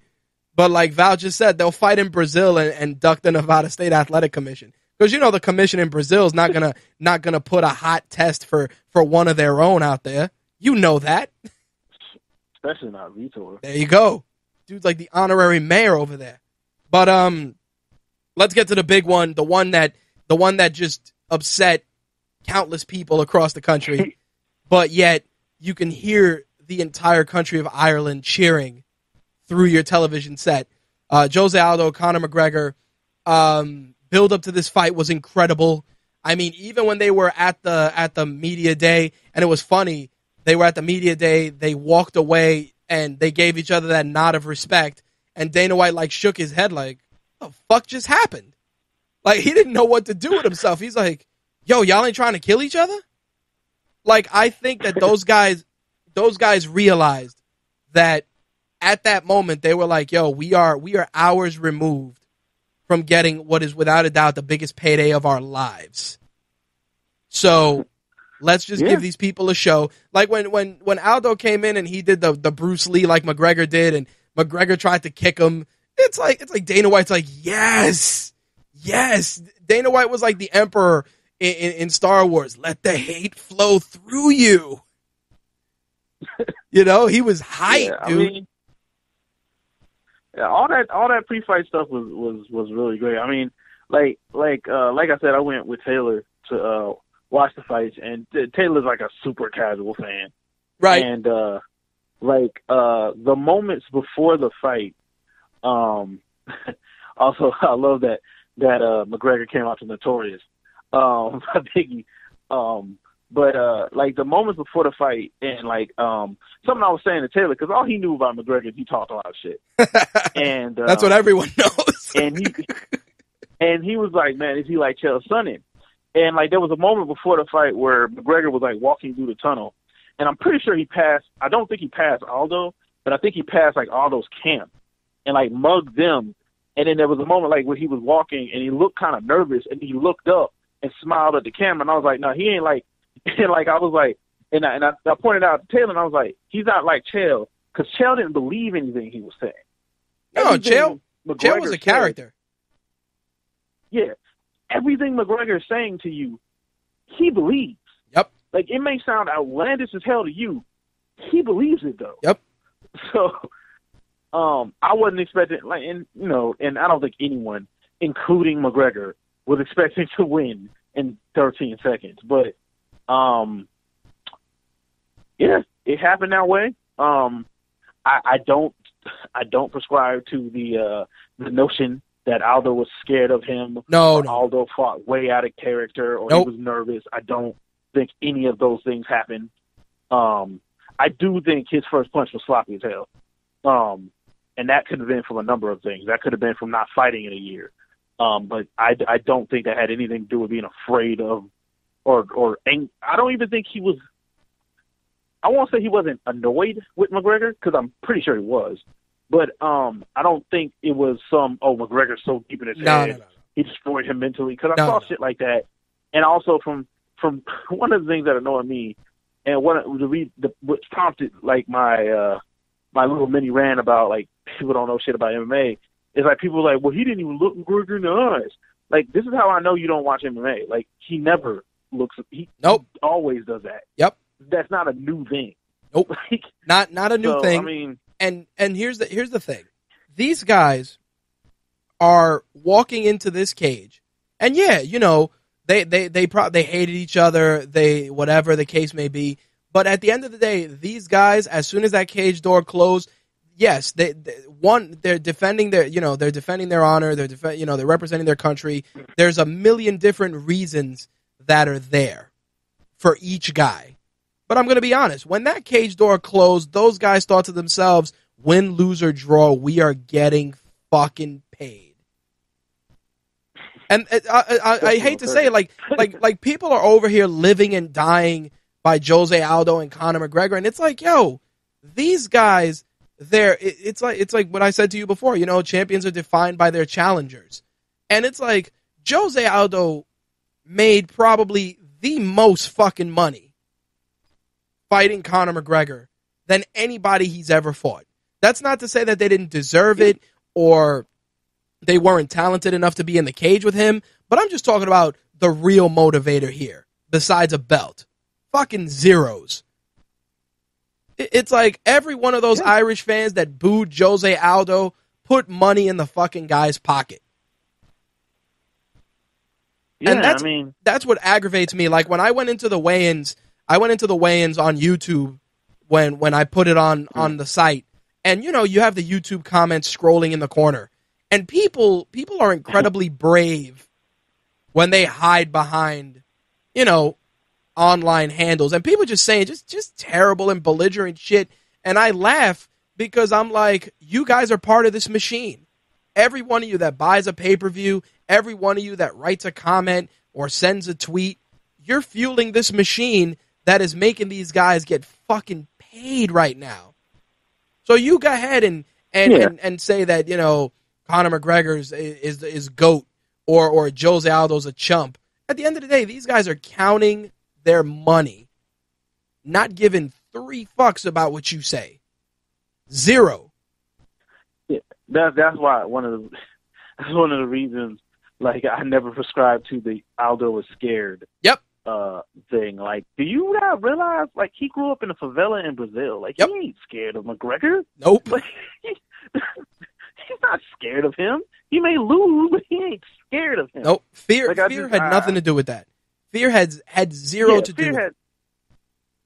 Nothing to do with that. Absolutely not.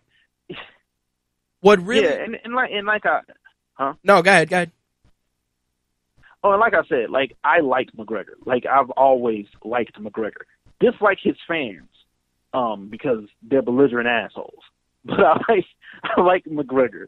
I like that McGregor, before the fight started, I don't know if you noticed this, told Jose Aldo in Portuguese, "You're going to die." Oh, dude, that was that kind of bravado. I like. Yep, that was when I saw that, it was funny because my wife hadn't seen that, and she was like, "Holy shit!" It's like, you know what the fuck, you know the type of crazy that you gotta be to Google Translate, "I'm gonna kill you" in somebody's native language and tell them that. And yo, Jose Aldo looked at him like, "Yo, you really going there?" Okay, and that's what happened. Like every piece of media, every weigh-in, every video. Hell, even when Jose Aldo showed up at the Ultimate Fighter, everybody's like, "Oh shit!" It's like those guys brought an energy to the sport that, I hate to say it, it's like that doesn't happen often. Like, dudes wish they could bring that kind of energy. It's like Daniel Cormier wishes he could bring that energy to a fight. Any other champion. The difference between a guy like Daniel Cormier and Conor McGregor. Conor McGregor is going to be able to I won't say do this every time he fights, but do something close to this. Right. Well, I'm talking about the energy. He's very good at getting under people's skin. Well, I'm talking about just the energy. The only person that Daniel Cormier can do this with is John Jones. Because and that's about it. Hates John Jones. Exactly. but that's the thing. Like, think about this. Conor McGregor went, and you remember this, when he went to the press conference with all the other fighters, and he took over the press conference. That guy pretty much wrote his own ticket for every fight for the next 3 years. Because he was like, I'll fight you, fuck you, you're a bitch, I'll kill you, I'll beat you, I'll go up and wait and whoop your ass and come down and wait and defend my belt and go up and wait and whoop your ass too. Like that guy has mastered the art of the sell. That wasn't ingrained in him by the UFC. He didn't get that out of a book. That's who that guy is. And every fighter, both at 45 and 55, will do everything they can to get in the cage with him because they know they're getting paid. Exactly, and they want to beat him. Yeah, that's it. I don't want to undersell. They also want to hurt him. Oh yeah, of course. But that's the point. It's like you're not getting into this. It's not fucking ballet. Yeah, but I mean, look, I was very impressed by I was very impressed by Conor. The ability he has to, and he described it as creating dead space. But the ability he has to control distance, I kind of discounted it. I didn't think, and there's something else I want to say about this fight though, is you really can't glean who is better. Nope, you cannot. This. Anybody who says that is insane. Yeah, and kind of fans, but you really can't. Nope. You really can't go off an 8-second fight and be like, oh well, Jose Aldo would have lost if they went 5 rounds or. You don't know that. And also, Jose Aldo had never been knocked down before this. It could be Jose Aldo's chin is gone, or he could have been caught. We'll never know. So I doubt they ever get a rematch because the UFC is not big fans of Jose Aldo. Yep, they're not. So they're not, but here's the thing. I'm sure they won't freeze him out of fighting or anything like that, but I doubt they give him an immediate rematch anyway. Well, here's how I look at it. This is a guy who hasn't lost in fucking years. We're talking years. This is a guy who won the belt in one organization, came to a new organization, just ran through every challenger he had, ran into a guy that really defined him as a fighter. And as much as people don't want to acknowledge this stuff, it's like the fate of both of these individuals is intertwined.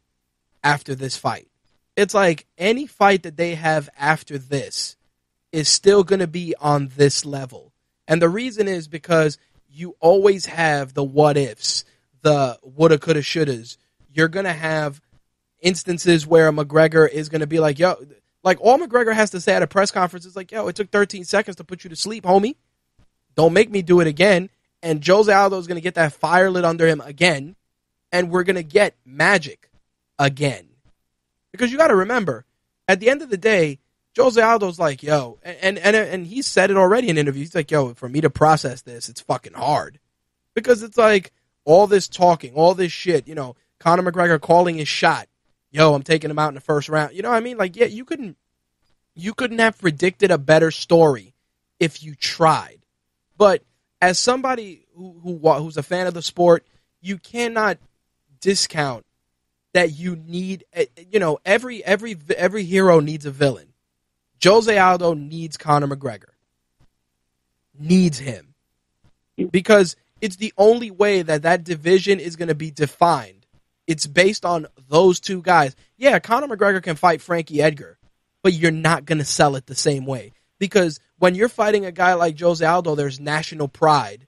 You know what I mean? There's countries behind individuals. Countries. Not to say that Frankie Edgar won't have people behind him, but we live in a country where we fucking strive to kill each other every day. And I'm keeping it real, dude. Like when Jose Aldo and Conor McGregor got on that scale, you saw countries represented. You had countries represented in the grandest scale possible, all because two guys put on 4-ounce gloves and punch each other in the face for our enjoyment. These are the facts. Like, the only fight that can sell it. No, the only thing I was going to say is the only fight that can sell it outside of another round with Aldo is McGregor going up to 55 and fighting Cerrone. Not even Dos Anjos, because that shit is, no one's going to care. I'd rather watch paint dry. Can't sell that. But Cerrone talks enough shit. Probably lose Dos Anjos too. Yeah, but probably. But Cerrone talks enough shit that you can watch those two exchange jabs for half an hour and still be entertained.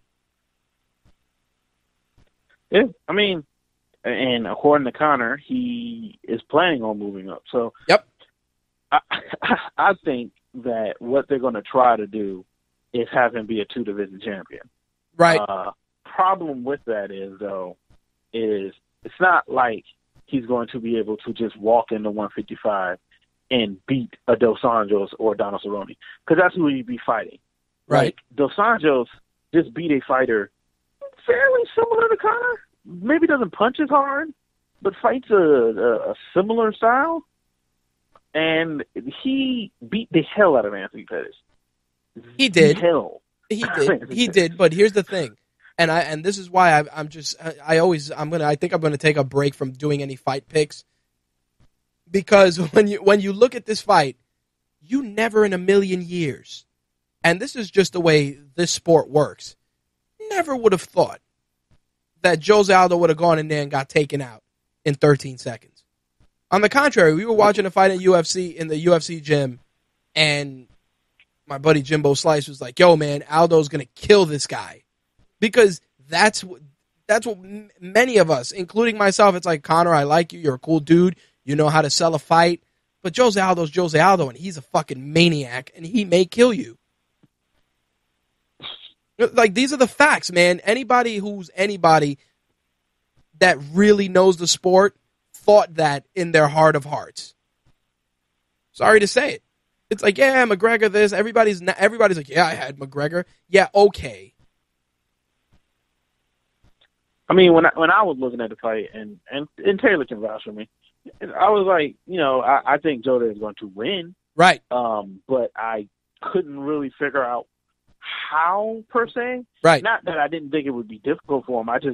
Because I didn't know if he could knock out Conor, so I thought, and I hoped, it would have been like a 5-round war. I agree. That was what I hoped. Unfortunately, it was the exact opposite. It was, but you know what it is? It's like, McGregor made an interesting point about timing and precision and all this stuff, and that's one thing that, looking back at it and looking at his past fights, I mean, the dude is laser beam accurate with his striking. You can't even say, oh, his striking is sloppy. That's, again, and people make the comparisons between boxing and MMA, and MMA boxing, MMA boxing, and I say it in quotes, is a different animal than the sweet science. It really is. Like, you can't compare the two. Can't. It's a different type of learning curve. No, and two different things. Right. On top of the fact that it's a dedicated discipline. Like, mixed martial artists are mixed martial artists. They know, 20% of this, 30% of this, 40% of this. But it's, again, when your bread and butter is the one discipline, you're never, the odds of you losing on the one discipline is tough unless the other person's just better at that discipline. Great example. How many times did GSP out-wrestle Division I wrestlers? Countless. Because he was just, yeah, exactly, because he just took that and he became better at that.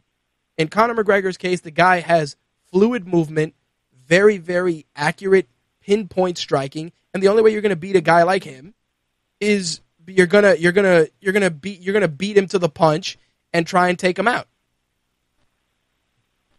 Or take him down, because I still don't. Yeah, his wrestling is terrible. It's like, and also his bottom game is non-existent. Yep, it's like what Jimbo Slice just said. Comparing MMA to boxing is like comparing football to hockey. These are the facts. Basically. Basically. Similar, but completely different. The thing that gets me, and we'll jump into the news after this, is the fact that so many people want to sweep Jose Aldo under the rug. And that's what's really had me annoyed this past week. It's like, oh, you see, Jose Aldo got exposed. Jose Aldo's been whooping the ass of the guys in the top of that division for fucking years. There was zero exposure there. Just ask Uriah Faber, Frankie Edgar, Chad Mendez. Oh yeah, I don't know, the guys that are ranked in the utmost of that division. Just as 2 and 3 being McGregor, Mendez and Edgar about fighting Jose Aldo. You go ask them and see if they tell you like, yo, that dude will fuck you up. You can ask the Kenny Florian. There you go. Ricardo Lamas. Korean Zon. Like, he's beaten Mark Hominick. He's beaten a who's who. Yep. At featherweight. And it's very unfortunate that people are not really registering how historically great Jose Aldo is. Yep, and that's what annoys me. That's why when people are like, well, Jose Aldo deserves an immediate rematch or doesn't deserve an immediate rematch, it doesn't matter whether he does or he doesn't. You have to respect the fact that the guy hadn't lost in 15 fucking years and did not get a chance to showcase his skills due to a 13-second punch. Whether it was a lucky punch or a non-lucky punch or whatever the case may be, you don't know. And again, nope. the money is on the table for a second fight, easily. You can build this fight just as well with the same level of enthusiasm from both guys, because all McGregor has to say is exactly what I said. Yo, I put you out in 13 seconds. You want to go again? Like, all he's got to do is no, all joking aside, all it takes is a phone call. Jose, yo, let's do this again. You ready for the bullshit? Yeah, I'm ready. Okay, let's do it. Like, that's all it takes, man. That's all it takes. Phone call. Yo, you want to get paid? Fuck it, let's get paid.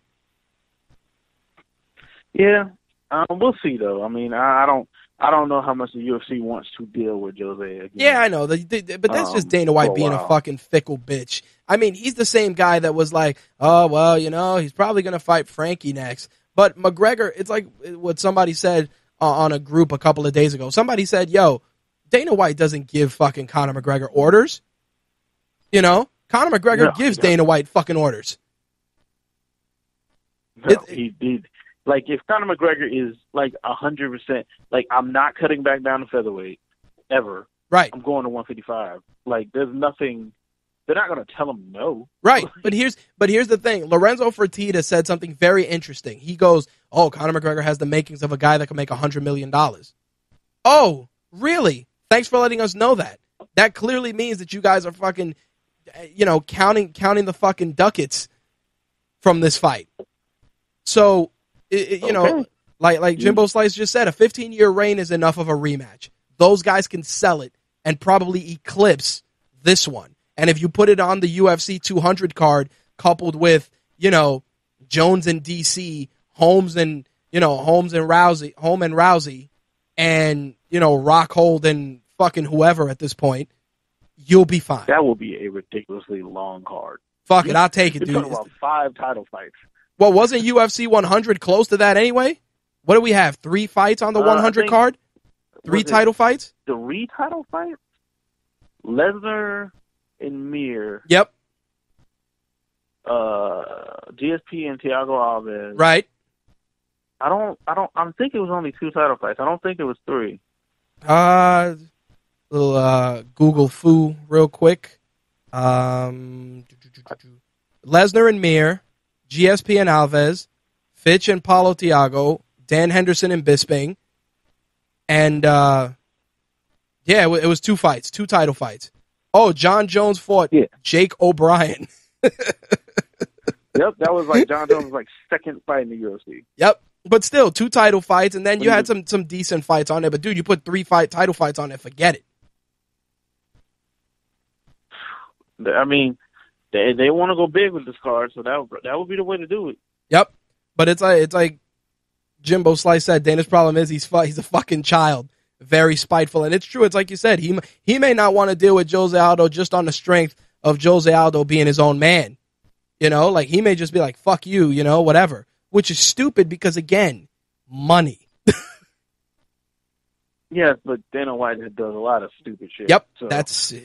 he's the VP of dumb shit. But just to switch gears onto just some of the MMA news to wrap things up. Holly Holm was saying that she wanted to take a fight before, her fight with Ronda Rousey, and it was funny because they were like, oh well, I'll take a fight with Miesha Tate, and the UFC was like, nah, pump your brakes. And the reason, and it's funny because Holly Holm was like, yo, I'd like to fight only because in 10 years straight, I did, in 10 years during my career, my 10-year career, I would fight 4 fights a year. So to wait 8 months is not something that I'm normally accustomed to. And it's crazy that it's like, yo, she's got it. Huh? They're not going to let her fight anybody. Yeah, I know, but again, this goes back to what we were saying. It's like you're willing to pour everything into this card, and that's fine. But an 8-month layoff, it almost feels like you want her to lose. They do. Exactly. It's like, hey, you guys are giving her a kind of a long layoff, but do you want her to lose? I mean, Val says Miesha Tate ain't beating her, but still, puncher's chance, ladies and gents. Puncher's chance. Yeah, I mean, I don't think Miesha Tate would beat her. Let me say that. I don't think Miesha Tate would beat the version of Holly Holm that showed up and fought Ronda Rousey. Nope. Although there's been a version of Holly Holm that showed up and fought everybody else before this that Miesha Tate would probably beat. But so, like I said, when Holly Holm beat Rousey, I guess this is who she really is, fighting wise. But we don't know that until she fights somebody else. But if I was her, I'd be really angling for another fight. I wouldn't want to sit on the shelf for 8 months either. Nope. That's not. It's not really fair considering I destroyed Ronda Rousey. Yep. Like, on top of the fact, wasn't close. Dude, on top of the fact that it's such a blatant setup, dude. Like, oh yeah, sit home for 8 months, really? Okay. Yeah, it's clearly like they want to do the rematch, and also if Rousey loses, she probably never fighting again. So. Probably not. Squeeze that booger out that quarter. But to wrap things up, we got a big fight night this weekend. Cerrone, Dos Anjos, Overeem, JDS, the return of Nick Diaz. I just want to kind of just use those 3 fights. Nick Diaz and Michael Johnson.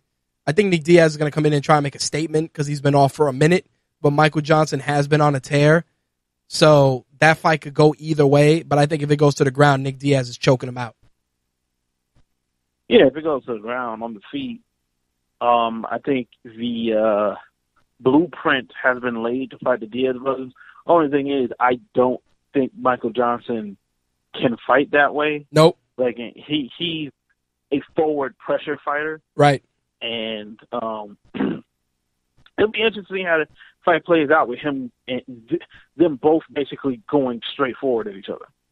I think that Nate Diaz is going to try his hardest to talk that shit, and I think that's going to be a key factor in how this fight goes. I think the shit talking is something that is going to definitely set the pace.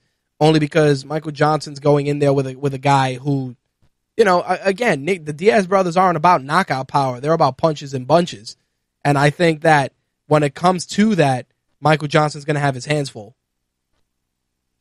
Yeah, it should be a good fight. As for JDS and Overeem, I think Overeem's taking that nap. Period.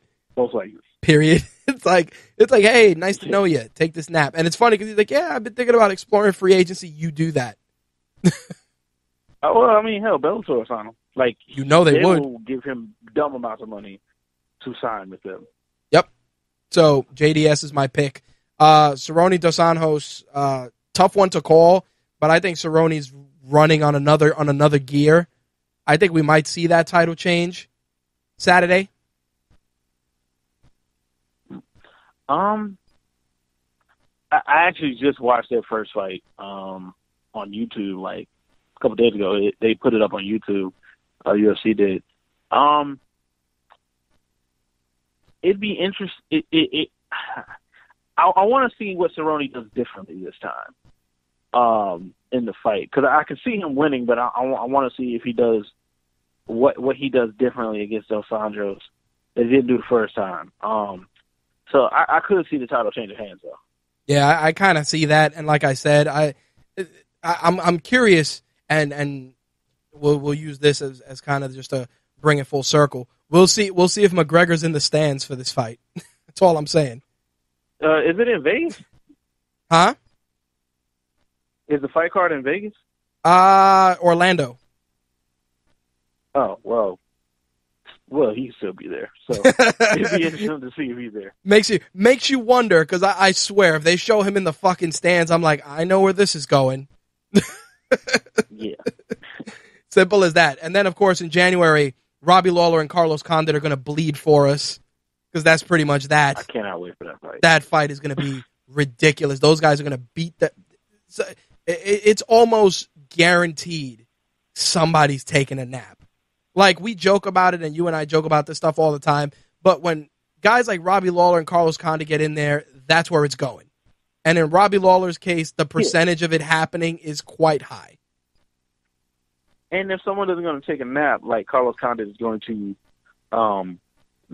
put on some kind of striking clinic, because even if he doesn't knock you out, like, he's still beating you up.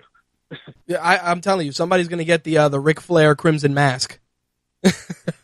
Yep.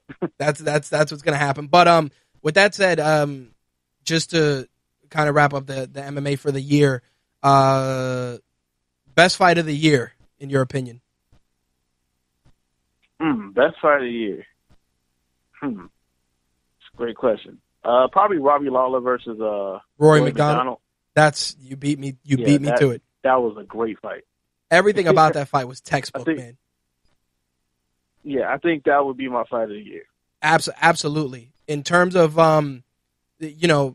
performer of the year, I definitely got to say it's crazy, but I got to say Demetrius Johnson, just because the guy's consistently gone in there, got the job done. Even though people walk out of his fights, he's consistently put on clinics in every fight. The only guy that, like you said, was John Dodson, and John Dodson got dismantled. So, definitely 2015's breakout dude, fighter of the year, in my opinion, was Demetrius Johnson. You can't even write a better blueprint. I would agree with that, but for me, it's Joanna. Joanna Jedrzejczyk. Yeah, but she's. Yeah, I'm not even gonna try to pronounce her last name. She's.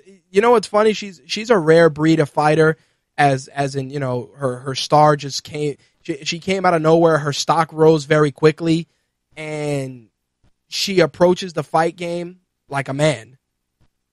Like, she's ready to go in there and bleed, without even thinking about it.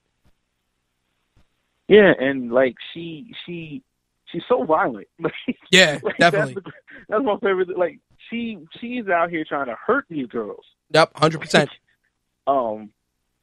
And I don't know, like, her fights this year have all been pretty much one-sided beatings, and I've just been really impressed with her. There you go. All right. Can we expect Black is the New Black this week, or are you guys taking a holiday break too? Yeah. Saturday we're going to try to get one. If we're going to try to record one on Saturday. If we don't end up recording one, I'll let you know. But that is the plan as of earlier today when I talked to Taylor. Awesome. As always, BITNB on Tumblr, at Blackout89 on Twitter. Anything else you want to add? No, that's it, man. Brother, I appreciate the assist this evening. I, of course, will be in touch. But if not, I'll see you in 2016. All right, man. All right, brother. Peace.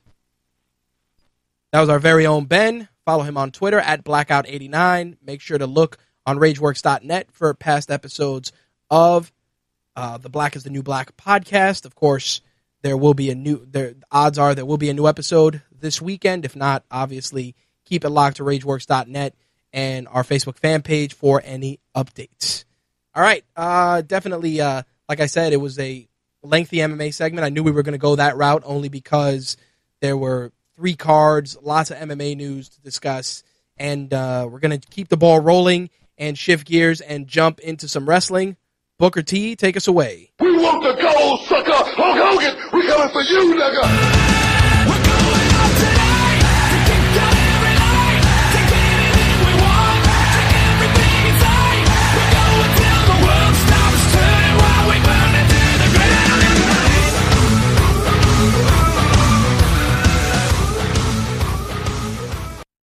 All right, we had 3 cards this past week that need to be addressed. Obviously, TLC, the Raw from Monday night, and NXT. Not going to do the match-by-match recap. The match-by-match recap obviously doesn't make sense. You guys know the deal. But I do want to talk about some of the high points and low points of the matches, of the events themselves.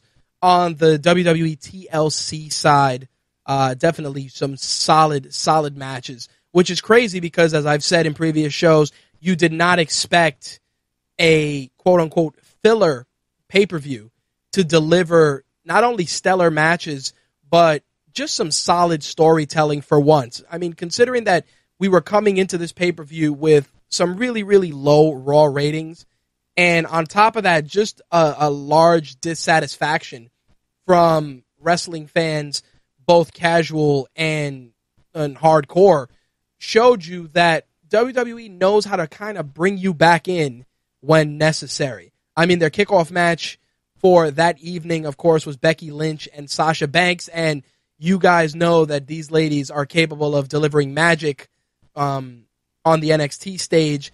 On the pay-per-view side, I felt that their match was a little disjointed, not as good as their previous outings, but a solid opener, which bothered me because, like I said, we've seen their work in NXT. We know Sasha Banks is capable of delivering a stellar match, and Becky Lynch is not a slouch, but it just felt disjointed. I'm thinking just because of the timing issues. I mean, the match was roughly 10 minutes long, give or take, and it just didn't resonate and have the same style that we saw in NXT, and I think that was a big part of it. I think that creative, especially when it comes to putting together matches, needs to let these ladies go out there and do what they do best. Unfortunately, I still feel that there are shackles on both Sasha Banks and Becky Lynch in this situation, and I'm hoping that as the year winds down, we start seeing a shift in that direction towards more freedom and more creativity in the ring. We shall see what happens. Another high point, gotta throw it out to the triple threat ladder match, which not only was just stellar, but just showed that if you take the right elements, put them in the right match, and just let them go out there and have a great time, you're going to get something special. This match not only showcased that the Lucha Dragons are incredibly talented in the high-risk environment, but it also showed that the New Day is more than just a comedy gimmick and really gels together with both the Usos and the Lucha Dragons and can deliver stellar storytelling. I mean, the ending alone with Xavier Woods throwing the trombone at Kalisto was comedic in every sense of the word, but was something that you would expect when you're dealing with a team like the New Day. The spots in this match were tremendous. I mean, Kalisto doing the Salito del Sol off the ladder, breaking the ladder on the bottom was ridiculous. Pretty much a spot that really made you question if somebody got hurt for real. It was ridiculous. It was beautiful. It was violent. And again, it just recaptured that magic that we're familiar with from previous outings. I know a lot of people are like, yeah, the ladder matches have been overdone. The TLC matches have been overdone. But sometimes it's just a matter of taking the right elements, or in this case, the right superstars, and applying that really, really good energy to bring something special into the mix. I think that these 3 teams definitely did that, and I think that if you're going to continue to expand and build the tag team division, these 3 teams are definitely the cornerstones of that division. A case can be made for Titus O'Neil and Darren Young, but I don't know what creative is doing with them. The Lucha Dragons definitely did not fail to deliver. That's for damn sure. And I'm hoping to see them in more high-profile matches in the future. Now, on the lower side of things, Rusev versus Ryback was just a travesty from start to finish. And the reason I say this is because while Rusev is a competent wrestler, he is incapable, at least at this juncture, of carrying someone to a good match. I feel that Ryback excels in matches where his opponents have a deeper toolbox, a better skill set, because they're able to tell a better story. This definitely was the case, in my opinion. I felt that this match was more something that you would see on Raw and SmackDown versus something that was worth a pay-per-view purchase, or in this case, worth being added to a pay-per-view card. The same can be said for Alberto Del Rio and Jack Swagger. I felt that match was lacking. I understand that there was storytelling there because of Zeb Coulter, but I think when you're bringing in a guy like Del Rio and you're putting him in a hardcore environment, you can pretty much on one hand look at 5 other guys that could have given us a better match than Jack Swagger. I understand that it was the easy way out with the Zeb Coulter feud, but I just felt that the match was just very disjointed, and these guys have wrestled before in cases where Del Rio was the face and Swagger was the heel, and it still wasn't that great of a match. And in this case, it still applies. I think they just don't gel well together. That's for sure. Now, the 8-man elimination match was exactly what you would expect. Typical ECW hardcore fare with a lot of great spots, but it's like I said to my buddy Josh, who many of you know writes for the site. I said to him, I'm like, this match was indicative of not only catering to the specialties of, the Dudleys, but it was also a way to hide a lot of the glaring flaws in some of the other participants. Because in terms of wrestling ability, Luke Harper and Bray Wyatt are probably the better wrestlers of the duo. Same could be said for the Dudleys. I think Bubba is a better wrestler. Devon is a better storyteller. Dreamer is a better wrestler. Rhino is a better storyteller. And because of that, this match played to a lot of their strengths and really was very crucial to hide a lot of their weaknesses. I think guys like Eric Rowan and Braun Strowman, while they're good in the roles that they have, they're just not capable of working a match that'll make people feel invested. But by hiding it in the hardcore environment, you're able to get just something a little bit better out of these guys. And I think this is what needed to be done in this case. Obviously, people marked out as soon as they saw the lighter fluid, and we hoped that someone would get powerbombed through a flaming table. Obviously, that was not the case, but I felt that the end result with the Wyatt family winning just needed to be done. I think that giving the win to Team Extreme, you don't need it.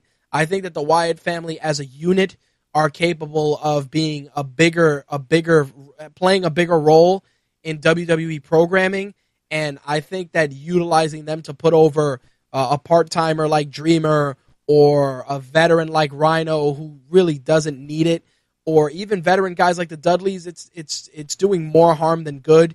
So while the match itself was pretty academic, like I said, very hardcore, standard hardcore fare, I will say that the end result was the right way to go. Simple as that.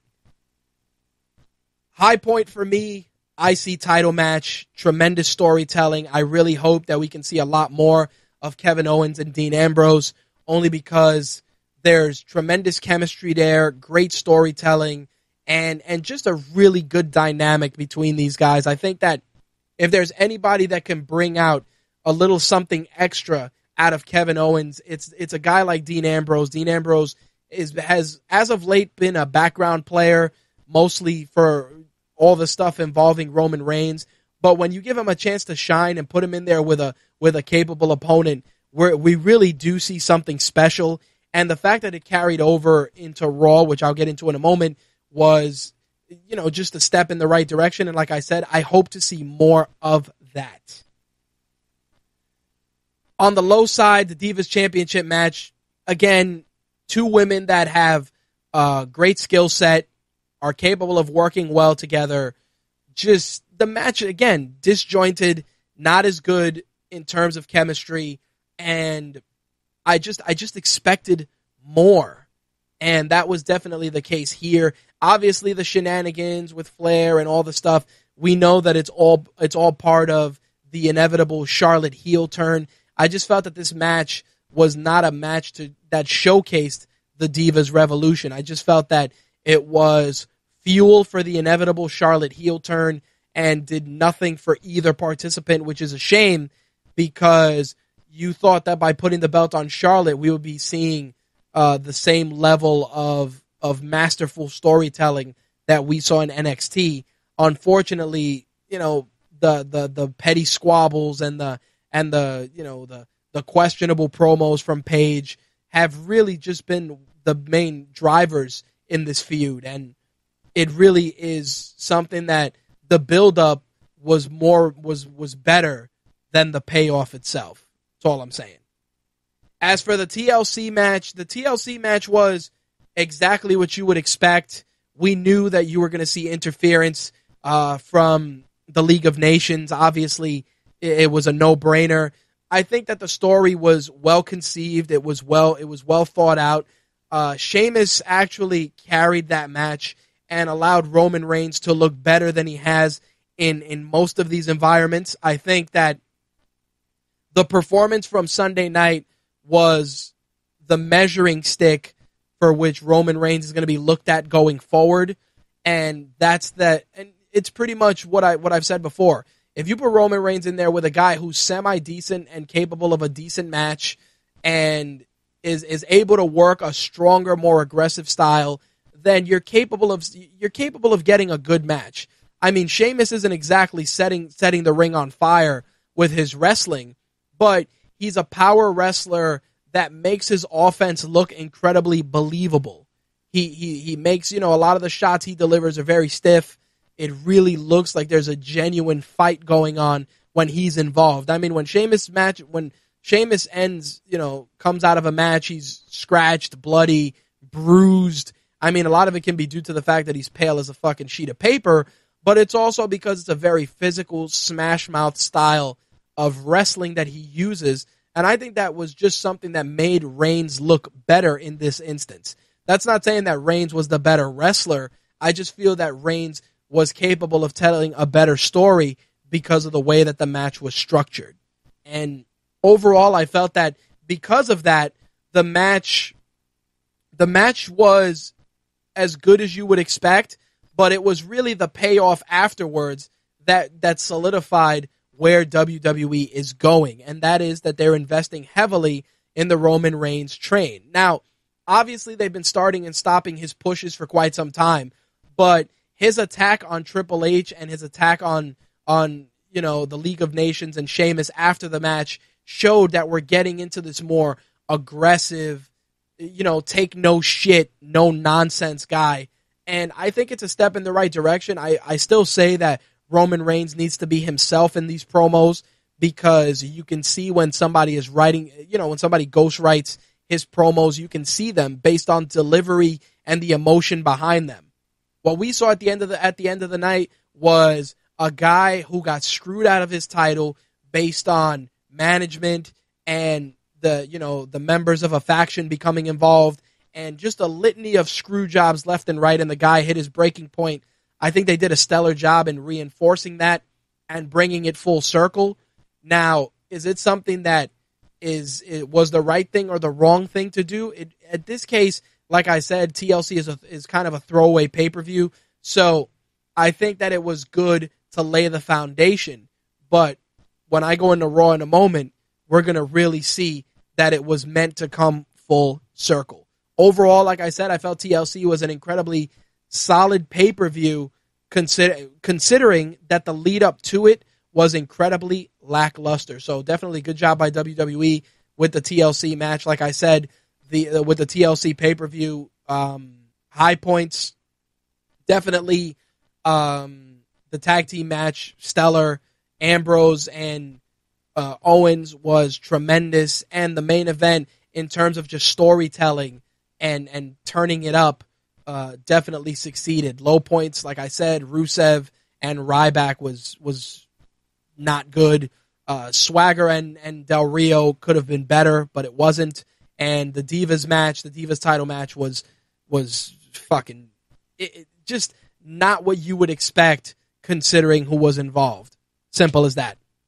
Anyway, Slick says, Triple H taking that ass whooping stole the show for me. I agree. I think that Triple H needed, but again, this goes back to what I said before. You needed to go that route because you needed to do something with Roman Reigns that would make the crowd really become invested. The problem with the crowd has been that they know that Roman Reigns is being spoon-fed to them by force. But by lining things up and putting the proper pieces in place, it makes it look like it was all part of the plan for Triple H to cost Roman Reigns the belt. And, of course, this obviously has the potential to set up a match with Reigns and Triple H, which maybe he needs it, maybe he doesn't. It depends.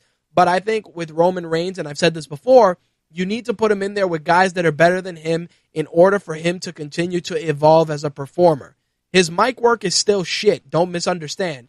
But the only way that he's going to get better is by putting him in situations where he has to be himself, which leads me into Raw, which, you know, for a post-pay-per-view Raw, I was pleasantly surprised with some of the stuff they did. You know, the slaps from Stephanie McMahon, the emotion that we saw from Stephanie McMahon definitely drove the point home. I also feel that the name drop and the involvement of Vince McMahon was crucial for this. I mean, it reflected in the ratings, it reflected in the environment, and my issue with it is that you had to bring out the big guns in order to make people give a shit. And this goes back to what I've said before about WWE creating compelling stars that will make you want to tune in. When you name drop Vince McMahon showing up, people are going to tune in because Vince is an enigma. He is a character that is capable of turning the tide on any show, be it Raw or SmackDown. Because with Vince, you don't know what you're going to get. Are you going to get evil Mr. McMahon? Are you going to get take no nonsense Vince, face Vince? It's a gamble. But either way you slice it, you're getting compelling television. And that's one of the things that definitely was needed as of late because Raw has not been good. It hasn't. And it's one of those things where you can blame a dozen things. You could blame creative. You could blame the wrestlers. But I'll be honest, it's easier to blame the wrestlers because people look at it with a broad stroke.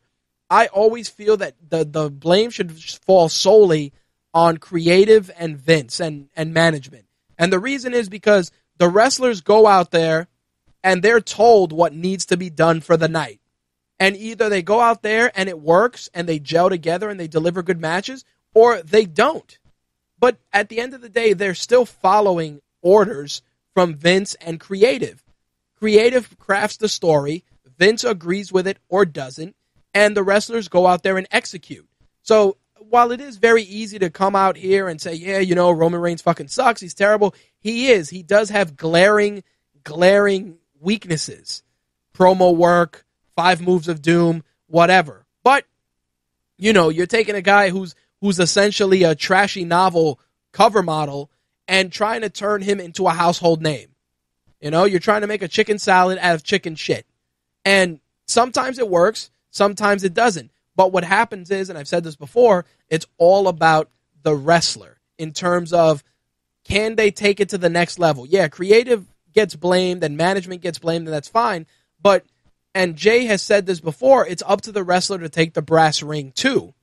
Like, you can go out there and have a shitty angle, but redeem that angle with a great match.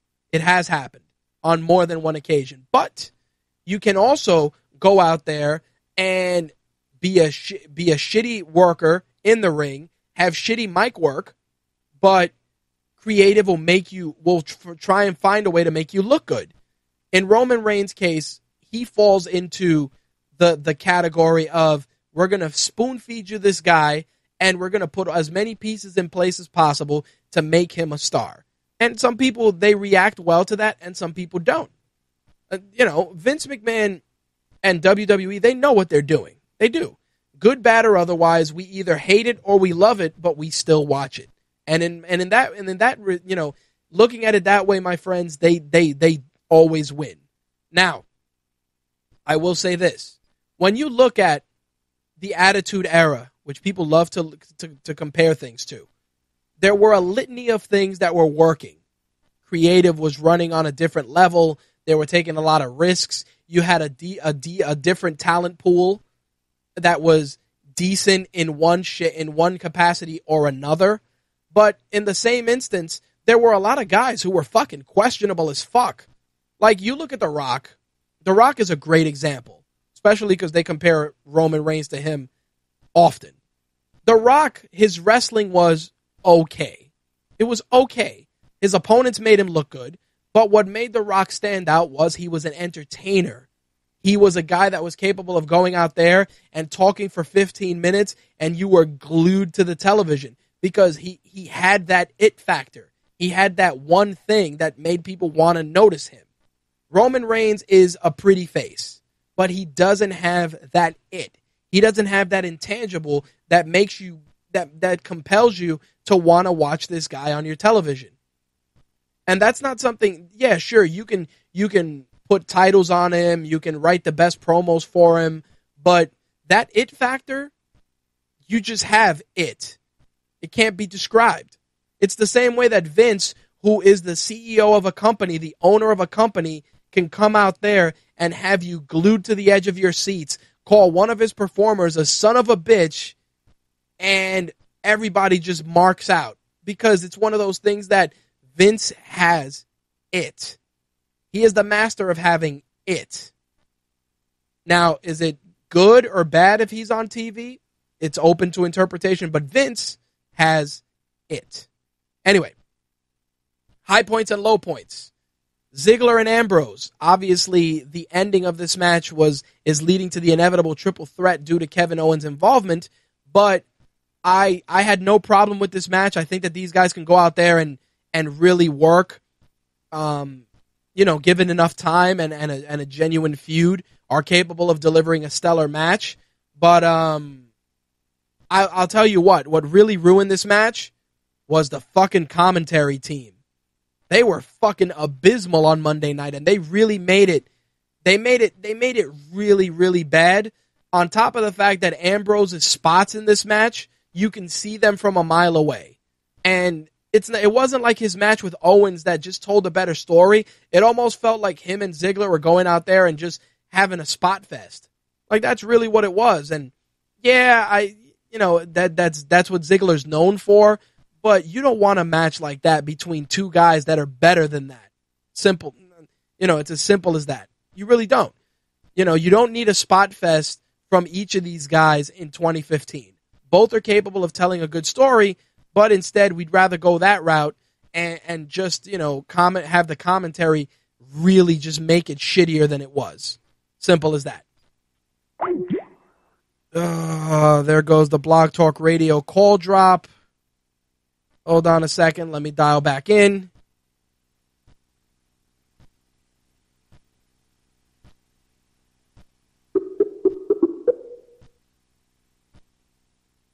Welcome to Blog Talk.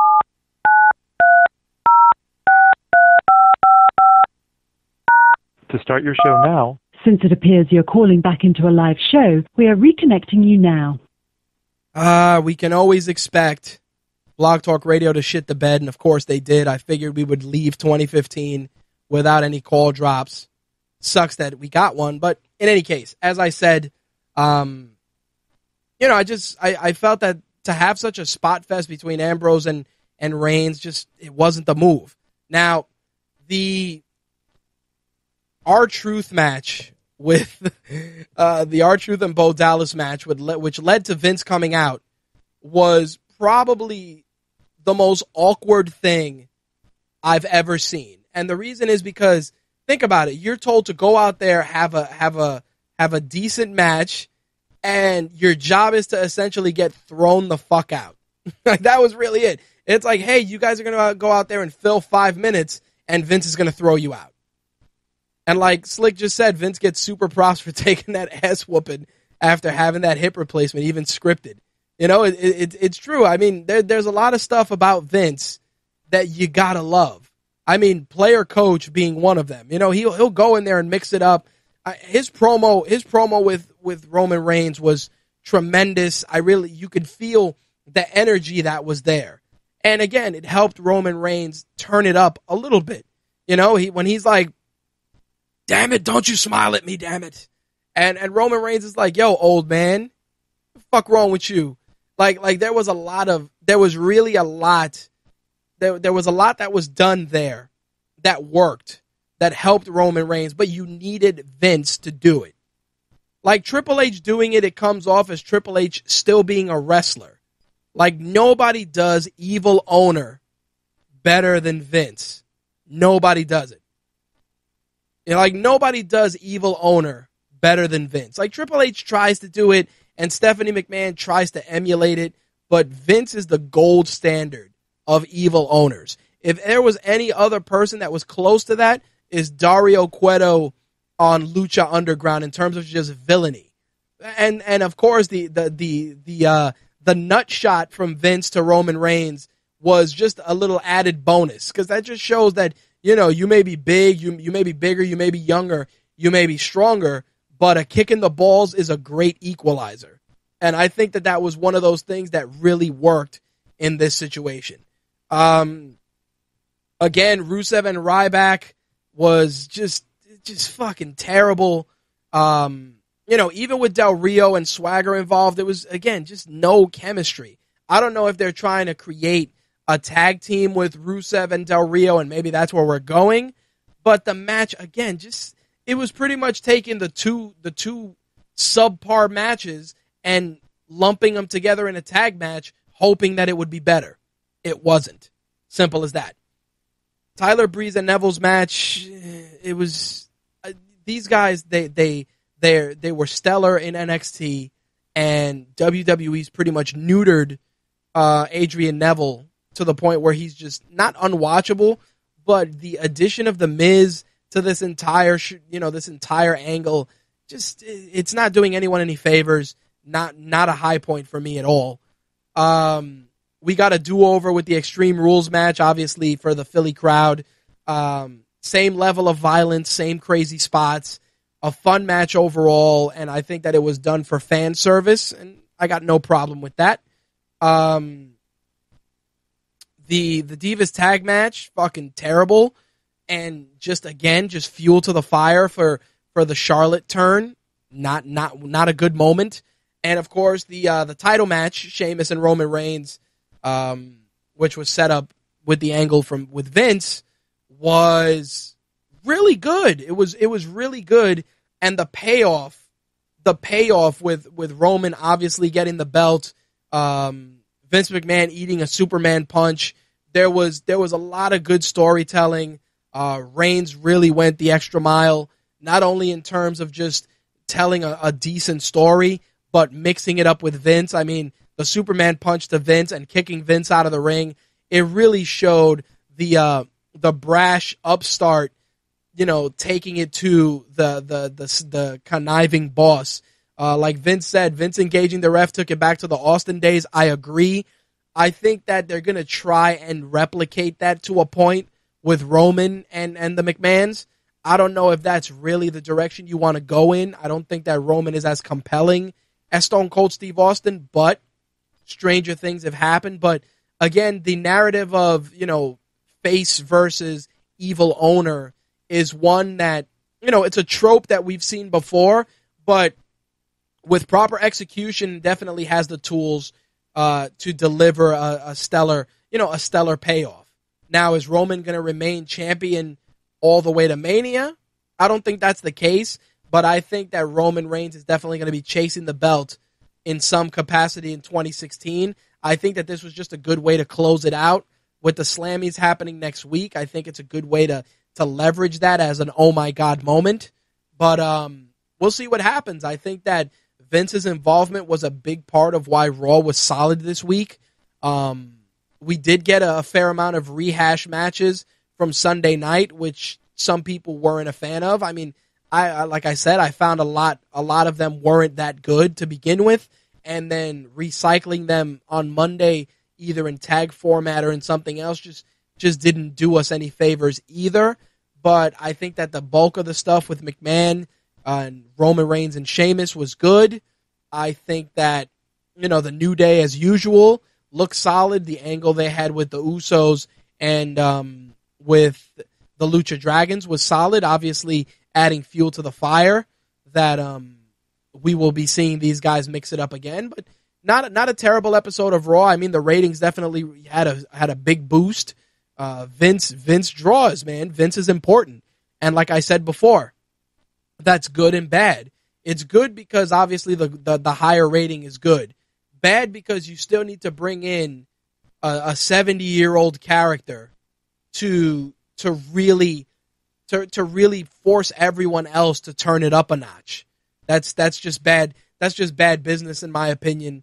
And I think that what they did with Vince was good to help Roman get the belt and to turn that Philly crowd, which was cheering him heavily, but don't keep going to the well. Like, let's move past it and now have Roman Reigns overcoming the obstacles to retain his title. That's all I'm saying. Anyway, switching gears, want to go into NXT. I know that I'm kind of sprinting to the finish, but I'm really trying not to do 3 hours, trying to avoid it. But in any case, NXT TakeOver London was fucking stellar. What a stellar show. 2 hours of just really, really great storytelling, great wrestling. The opening match with Asuka and Emma was not only a very, very well-executed match, but there were a lot of stiff shots in that match, a lot of really good Japanese strong-style storytelling. And I thought, I got to commend Emma for that and Asuka only because, Emma was saddled with a real shitty gimmick when she was on the main roster. And, she's reinvented herself. Dana Brooke has been a good part of that. And it really showed in that match. There was so much, substantial storytelling, great wrestling. And I appreciated it. Asuka was to quote Slick, was amazing in that match. Really, like I said, really good storytelling. But you can split that honor with Emma for just giving us something amazing and getting the ball rolling right. The crowd was super into the match. Lots of great chants and tremendous spots. Where these ladies go from there, I'll address in a few minutes. But I felt that it was a stellar opening. The NXT Tag Team match, much like the opener, was really good. I think that Dash and Dawson are tremendous. I was a little bummed that Enzo and Cass didn't win, but I think that this is just being done to build the anticipation for these guys finally getting the straps. I definitely want to get into it and say that the match itself was it definitely delivered in terms of wrestling and entertainment value, but I felt that giving Enzo and Cass the belts would have just been a better way to do it. I mean, when is the next TakeOver event? Are you guys going to pull the trigger when you guys do a TakeOver event in the States? Are you guys going to hold it off till Mania? I mean, who knows? But I know Slick wants to chime in. Let me bring him in to help us go through this and wrap things up. Slick, what's up, buddy? What's up, man? NXT TakeOver, for a show that aired at 3:00 in the afternoon, they were running on all cylinders, man, from start to finish, from bell to bell. Yeah, I mean, of course, it was 8 there, but for us, it was 3. I saw it at 8 because, I was at work and everything. I think, basically, the reason why they didn't give them the belts, I mean, I don't dislike them, but I'm not a big fan of Enzo and Cass just because fuck Staten Island. I think that they wanted to wait for any title changes till they came back home. Like, that show was mainly just to, like you mentioned earlier, it's like it was just fan service. It was kind of like, I mean, every NXT show is a house show, but Right. even though this is one of the biggest crowds ever, it was just like a house show. So it wasn't meant to have any belts change hands. And I still think it wasn't nearly as good as, say, like the Brooklyn show. Right. But it wasn't bad at all. No, I think that the UK crowd, you gotta look at it this way: the United Kingdom and Europe in general, when it comes to wrestling, you know, they have their own. There's a different culture when it comes to wrestling in the UK, the same way that it's a different culture for wrestling in Japan. I mean, even the chants, most of them, some were similar to what we hear here in the States, but you know, they just have a different vibe. But they appreciated the work put in by the participants. I mean, Dash and Dawson, and they say this all the time, and you can even see it in the way they wrestle. It's a throwback to the teams that we grew up watching. You know, teams like the Brain Busters, you know, Money Inc. Absolutely. They were saying that too. Yep, like you could see it. You can see it in their presentation. I do feel that Kaz and Enzo, they work well together, and they're let me put it like this: they gel with pretty much every team on the NXT roster. But the problem is that by delaying them winning the belts, while it is going to make for a stellar story, the problem is that you don't want the team themselves to lose luster. You know what I mean? Like these guys are running on a different level, on a different wave, and you want to make it that when these guys win the belts, it's like, holy shit. And as big of a venue and as passionate of a crowd as you had in London, that would have definitely translated well to the viewing audience. I mean, unless you're going to do another show here in New York, or you're going to do something on the East Coast that is going to give you that, the title change wouldn't have hurt, but the match itself was good. So, you know, it just turned, for me personally, it became a question of, you know, the team I wanted to win didn't win. That's all. I agree that you're saying you don't want them to lose steam, but I doubt that they're going to lose steam for two reasons. One, NXT, much more than WWE, seems to know what they're doing. True. And they're unlikely to lose steam because of one major reason, and that's Enzo. Because as much as, you know, I may have disdain for Staten Island, his whole bit when they come out, right, that always keeps the crowd. It's terrible that I'm going to say that the crowd doesn't get hyped; they stay hyped. Yeah, I mean, you know what it is, and I hate Mojo Rawley so much. You know what the thing is? I don't want Enzo and Cass to become Samoa Joe when he was in TNA, where the crowd, where people were like, "Yo, you got to put the belt on this guy. You got to put the belt on this guy. He's red hot. He's red hot." When Samoa Joe finally got the belt, it was like, "All right, great, thanks." Nobody was as invested because we were so past the point of caring. Like Enzo and Cass, the shtick is good, the mic work is solid, and the crowd is into it.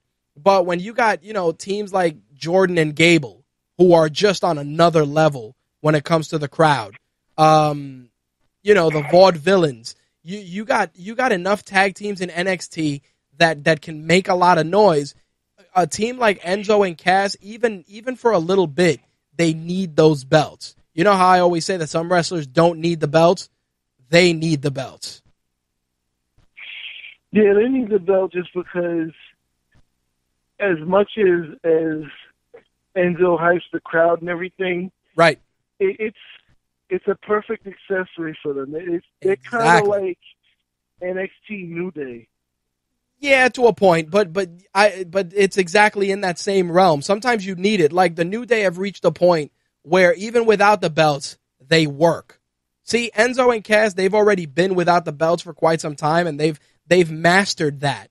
Now they need to just take it to that extra level by being champions and keeping that same vibe, you know?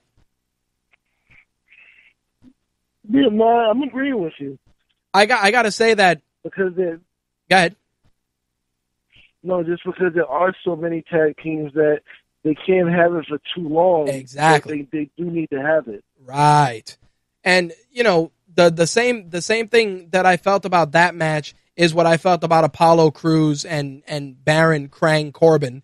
I was mad about that. So as was I. It was still a great match, but I was mad about the ending. I was mad. I was frustrated with the ending, but the loss doesn't hurt Apollo, so to speak. But I just feel that if you're gonna go to this length with a guy like Baron Corbin, then you need to make sure that either he's getting a title opportunity or something, only because you've built this guy as this huge threat, this monster, this phenom, this extraordinary athlete. This terrible way to word that, extraordinary athlete, and you're doing so without getting him anywhere near the belt. And while that is good, you got to put him up there to see if he can really hang. Because right now he's hysterical. Go ahead. It's hysterical when you said monster, because the second you said that, I started hearing the Krang fight music from Teenage Mutant Ninja Turtles, the arcade game. But that's what it is. You have this guy. He's this force. He's this big dude, and whatever. I crack on the way he looks, but he has a unique look. When he comes out there with the vest and the spotlights and shit, and it's like, oh shit, this guy's a big deal. And then it's like, okay, he's a big deal. Why isn't he challenging for a belt? And again, I kind of felt like, because of the whole way they built it up, that Apollo Crews was saying, he'll go through Corbin and then he's coming to get his title shot, that they could have had Apollo Crews win and then set up like a triple threat match between Balor, Joe, and Crews. I agree. I would have been fine with that, but the problem is, like I said, the loss doesn't hurt Apollo, but if you're trying to groom him to be an NXT champion, you can't have too many of those. Yeah, can't have in terms of running at the title, it hurts him. Yep. Now, on the flip side, those two matches were the matches that could have gone either way, and that's based on opinion. But the NXT Women's Title match, I said to myself, NXT's gonna fuck up if they put the belt on Nia Jax. I'm glad they didn't. But man, did Bayley tell the story of her life in that match? Bayley, I was waiting for you to bring it up. I was about to ask you what you thought of the match, because I don't know. It's like Bayley tried so hard, and I don't dislike Nia Jax. I actually somebody, I forgot where I saw it, but somebody said, you guys cheer on Kevin Owens with the dad bod, but you talk all the shit about Nia Jax. What's the big deal? Right. I don't have any problems with her being a big girl. I actually think she's very pretty. But my thing was, she just looked so awkward in that match. Well, here's the problem. Nia Jax, and I've seen this on Breaking Ground, and I'm not going to elaborate on it too much. Nia Jax has the potential to be WWE's Awesome Kong.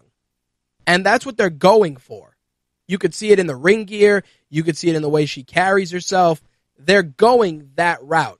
The problem is that, and I said this when she debuted, I'm like, yo, whoever made her ring gear is a fucking idiot.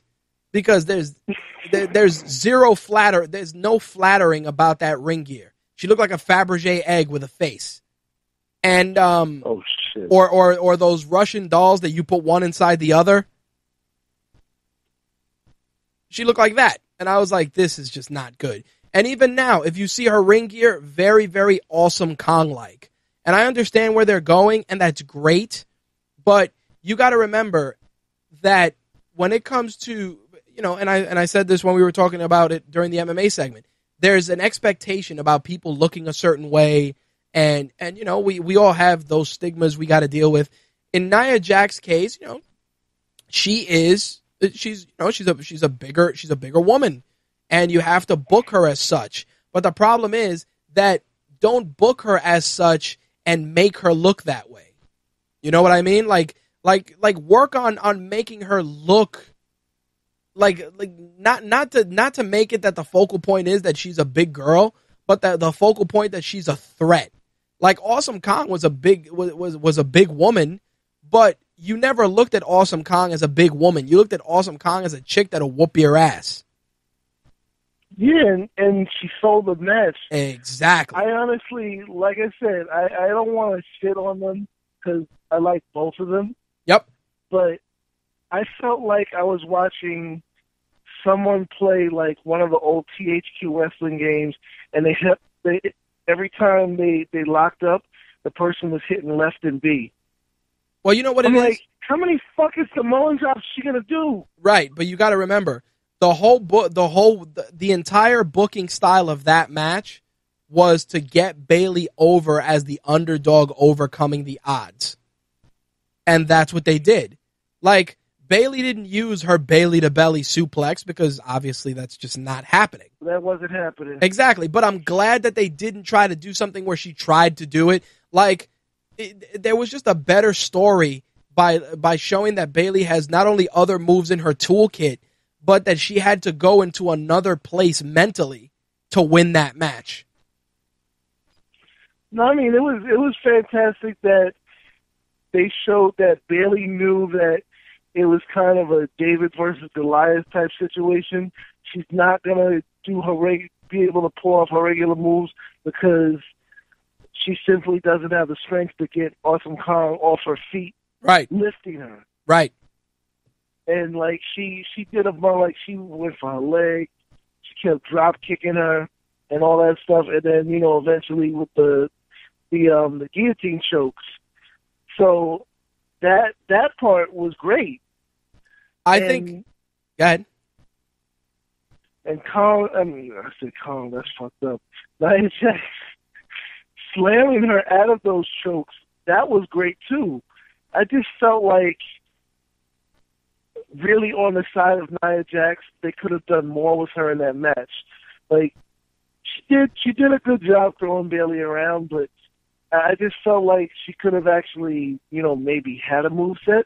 Well, that's because the match... She didn't even have 5 moves to do. She had about 2. Well, the thing is, that match was booked, in a very David versus Goliath style.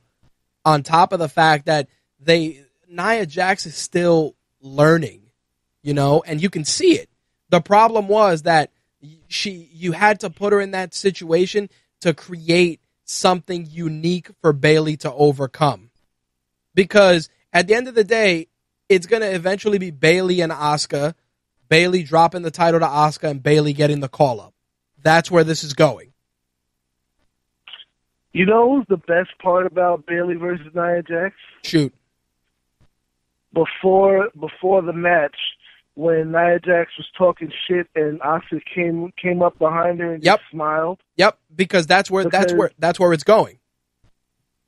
That told me that Nia Jax wasn't winning the belt. Right. And that Nia Jax is going to have some kind of brawl with Asuka. Right. And I think that's going to be good for her because that's a Asuka's a performer that Nia Jax can work the quote unquote strong style like Emma did in the beginning.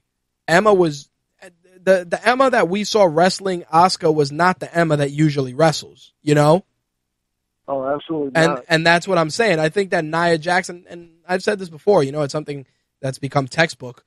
It's Nia Jax needs the better opponents to become better herself because she's still learning. Now, I can agree with that. Now for the main event was fucking ridiculous. The Balor entrance, the Jack the Ripper entrance was awesome. I mean, it was very good for the UK crowd. I think these guys told a stellar story from start to finish. I definitely was a little concerned at the end of the match when Balor was sitting in the corner talking to the trainers. I'm like, fuck, let's hope he didn't hurt himself. Because it's like Sami Zayn is coming back. We don't need Balor to go on the shelf. So overall, I think he's hurt, but like nothing serious. Yeah, Like, he walked out on his own. he did, but stranger things have happened. The adrenaline kicks in, and then when it wears off, you're like, "Ow, I'm dying." So, Good point. I felt that the match was great. I felt it was a good way for Balor to overcome, a challenge like Samoa Joe. It was a hard hitting match. Typical Balor, awesome entrance. Crowd went home happy. 2 hours of just stellar storytelling from NXT. Looking forward to next week's episode of NXT, and I think that with the return of Sami Zayn, it's going to be very interesting to see who steps up to challenge Balor next. Samoa Joe murdered that match. Yeah, Samoa, but you've been watching it long enough to know that anything less from Samoa Joe would be weird. Oh no, absolutely. I'm just saying, it's just that, and they always say it. It's like seeing a guy that size, like doing multiple, like especially when Balor was on the sitting on the top rope, hitting him in the head with an enziguri. I was like, wow. But you know what the problem is? I hate when they do that, when the commentary does that, because wrestling should be about ability, not look. And by putting the focus back on how Joe looks, like they've done with Kevin Owens, for young kids that are watching this, for individuals that are, especially for young kids who's an audience that you're there, that you're trying to preach to, so to speak, you don't want to put out those mixed messages regarding body consciousness, and that's one of those things that I think they've done a good job of not doing with Nia Jax, but they still do with Samoa Joe and Kevin Owens. And it bothers me because, again, we're moving past the superhero physiques of the 80s and 90s. We're past that. And because of it, you should in turn move your approach and your commentary in that direction. Well, they definitely do it in WWE. Yep. Michael Cole has zero tact. Nope. But I didn't really feel that they were doing that so much in NXT. It's just that I'm not saying that you are just surprised by someone of that size doing moves like that, but you don't really expect the big guy versus the smaller guy to still look like Finn Balor versus like Sami Zayn. No. I don't. I'm not disagreeing. I'm just saying that there's NXT does a good job of telling that story, but sometimes, like I said, they fall into that old hat of, hey, big guy moves like a lightweight. All right, we got it. You know what I mean? Like you do it with Bull Dempsey as it is, and that guy he needs all the body consciousness he can get just because that's his gimmick. But what I'm saying is that you got to remember, his gimmick is terrible. Yeah, his gimmick is terrible, and it doesn't help. Again, that you're taking this guy, he's not the skinniest guy in the world, and you're putting him in the worst tights ever, and then you're going out there and after what Adam Rose did on Monday, right? The Exactly. picture of him guzzling fucking Hershey syrup. Exactly, and that's what I'm saying. Like that's what I don't like, because on one side you preach tolerance and acceptance. On the other side, you're the first thing you do is clown a guy on commentary. Like, if it's the wrestlers doing it in an angle, it's different because it's acting. But the commentators are giving us the overall opinion of the masses.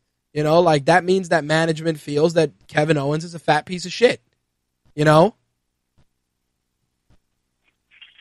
Well, what I meant with Samoa Joe is like more in the lines that he could be, even though he's an active wrestler, like he could be training even some people in the main card, because look at what Samoa Joe did last night at this point. When he dove through the ring, he looked like he is, but again, but he really looked like a pro when he dove through the ring and hit Balor. Yep. When take somebody, I'm pointing in a specific direction. Take Dean Ambrose. when he dives through the ropes, he looks terrible. No, I understand what you're saying, but that's just a matter of training and just a different approach to the game. But I totally get what you mean. It's like it doesn't even look like a move. Nope, it does not. But again, it's just NXT is just a better product when it comes to in-ring storytelling. Just a better product, head and shoulders.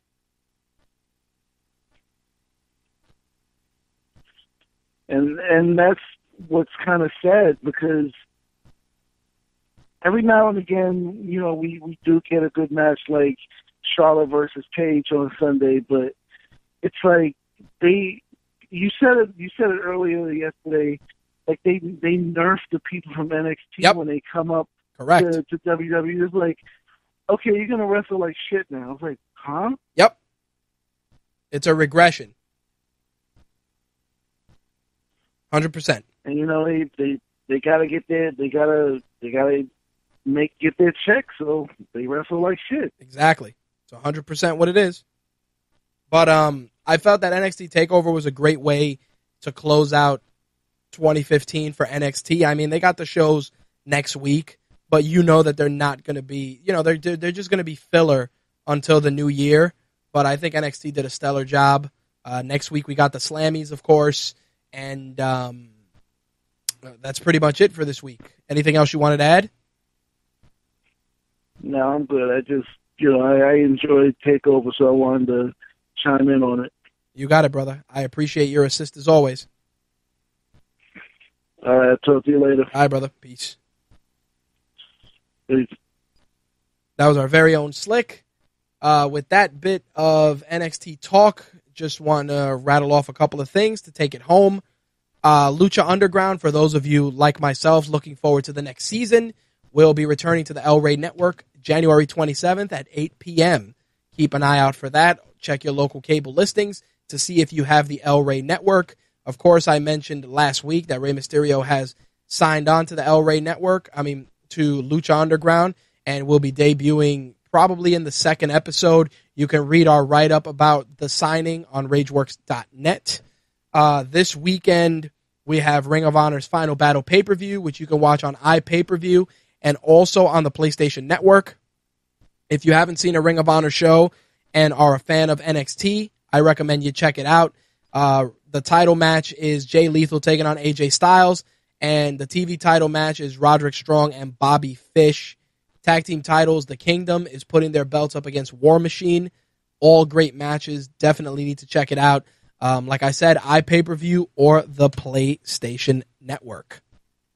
Last but not least, to wrap things up, 2 injury updates. Sting looks like he will be requiring neck surgery for his injury. Says that he was diagnosed with cervical spinal stenosis. He discussed the diagnosis on Ric Flair's podcast and will need to go under the knife for that. Hopefully it does not lead or require neck fusion surgery, because if it does, obviously that will be the end of Sting's in-ring career. And I think that Sting still has one more good match left in him, so we wish him a speedy recovery.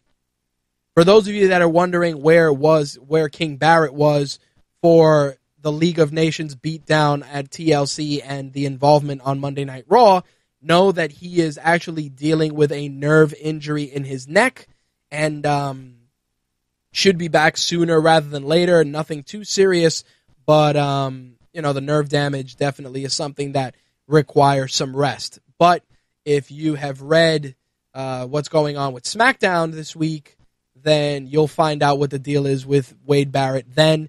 But in any case, for those of you curious, he was not on TLC or Raw this past Monday because he was dealing with some nerve damage. So definitely want to wish Wade Barrett a speedy recovery. Look forward to seeing him in the ring. Very underrated talent. Hopefully we'll see an increased presence for him and the rest of the League of Nations in 2016. I think the stable has tremendous potential, and hopefully WWE will utilize it effectively. Anyway, with that bit of wrestling news, that is going to wrap up the wrestling segment and is going to wrap up the marathon edition of My Take Radio for this week, and of course, it being the final My Take Radio MMA and Wrestling edition of 2015.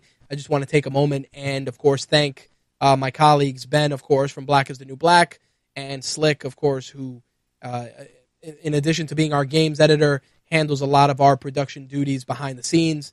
Huge thanks to both those gents for helping me out for this episode, adding an extra voice to the dialogue for this week. Definitely a great way to close out 2015. Was going to get into some of the best of stuff, but I think I may actually dedicate that to a post on the site. Who knows? Maybe we may do the Ragey Awards for wrestling and MMA this week. We'll see what happens. But in any case, for those of you that are listen primarily to the MMA and wrestling edition of MTR, I will see you guys in 2016 when we return on January 13th. Again, thank you guys for your continued support. Archived episodes of this show will be available on iTunes, Stitcher, and TuneIn Radio for audio, and video versions will be available on our 2 YouTube channels, My Take Radio TV and Official Rageworks. I've given you my take on MMA and wrestling. I would love to hear yours. Feel free to hit us up on social media. On Facebook, just look for Official Rageworks. On Twitter, we are Rage_Works. You can also follow us on Snapchat at Rageworks, and also on Instagram, Rageworks_Rich. Definitely going to try and launch a dedicated Rageworks Instagram in 2016. I think somebody's sitting on that name, much like they are with the Rageworks Twitter handle, but we'll see what happens. Again, thank you guys for your continued support, and we look forward to giving you guys a brand new MMA and wrestling edition of MTR in 2016. On behalf of myself and the rest of the My Take Radio crew, happy holidays. Hope you guys have a great Christmas and a happy new year, and we'll see you guys in January. Peace. I'm rich, biatch! That's all, folks.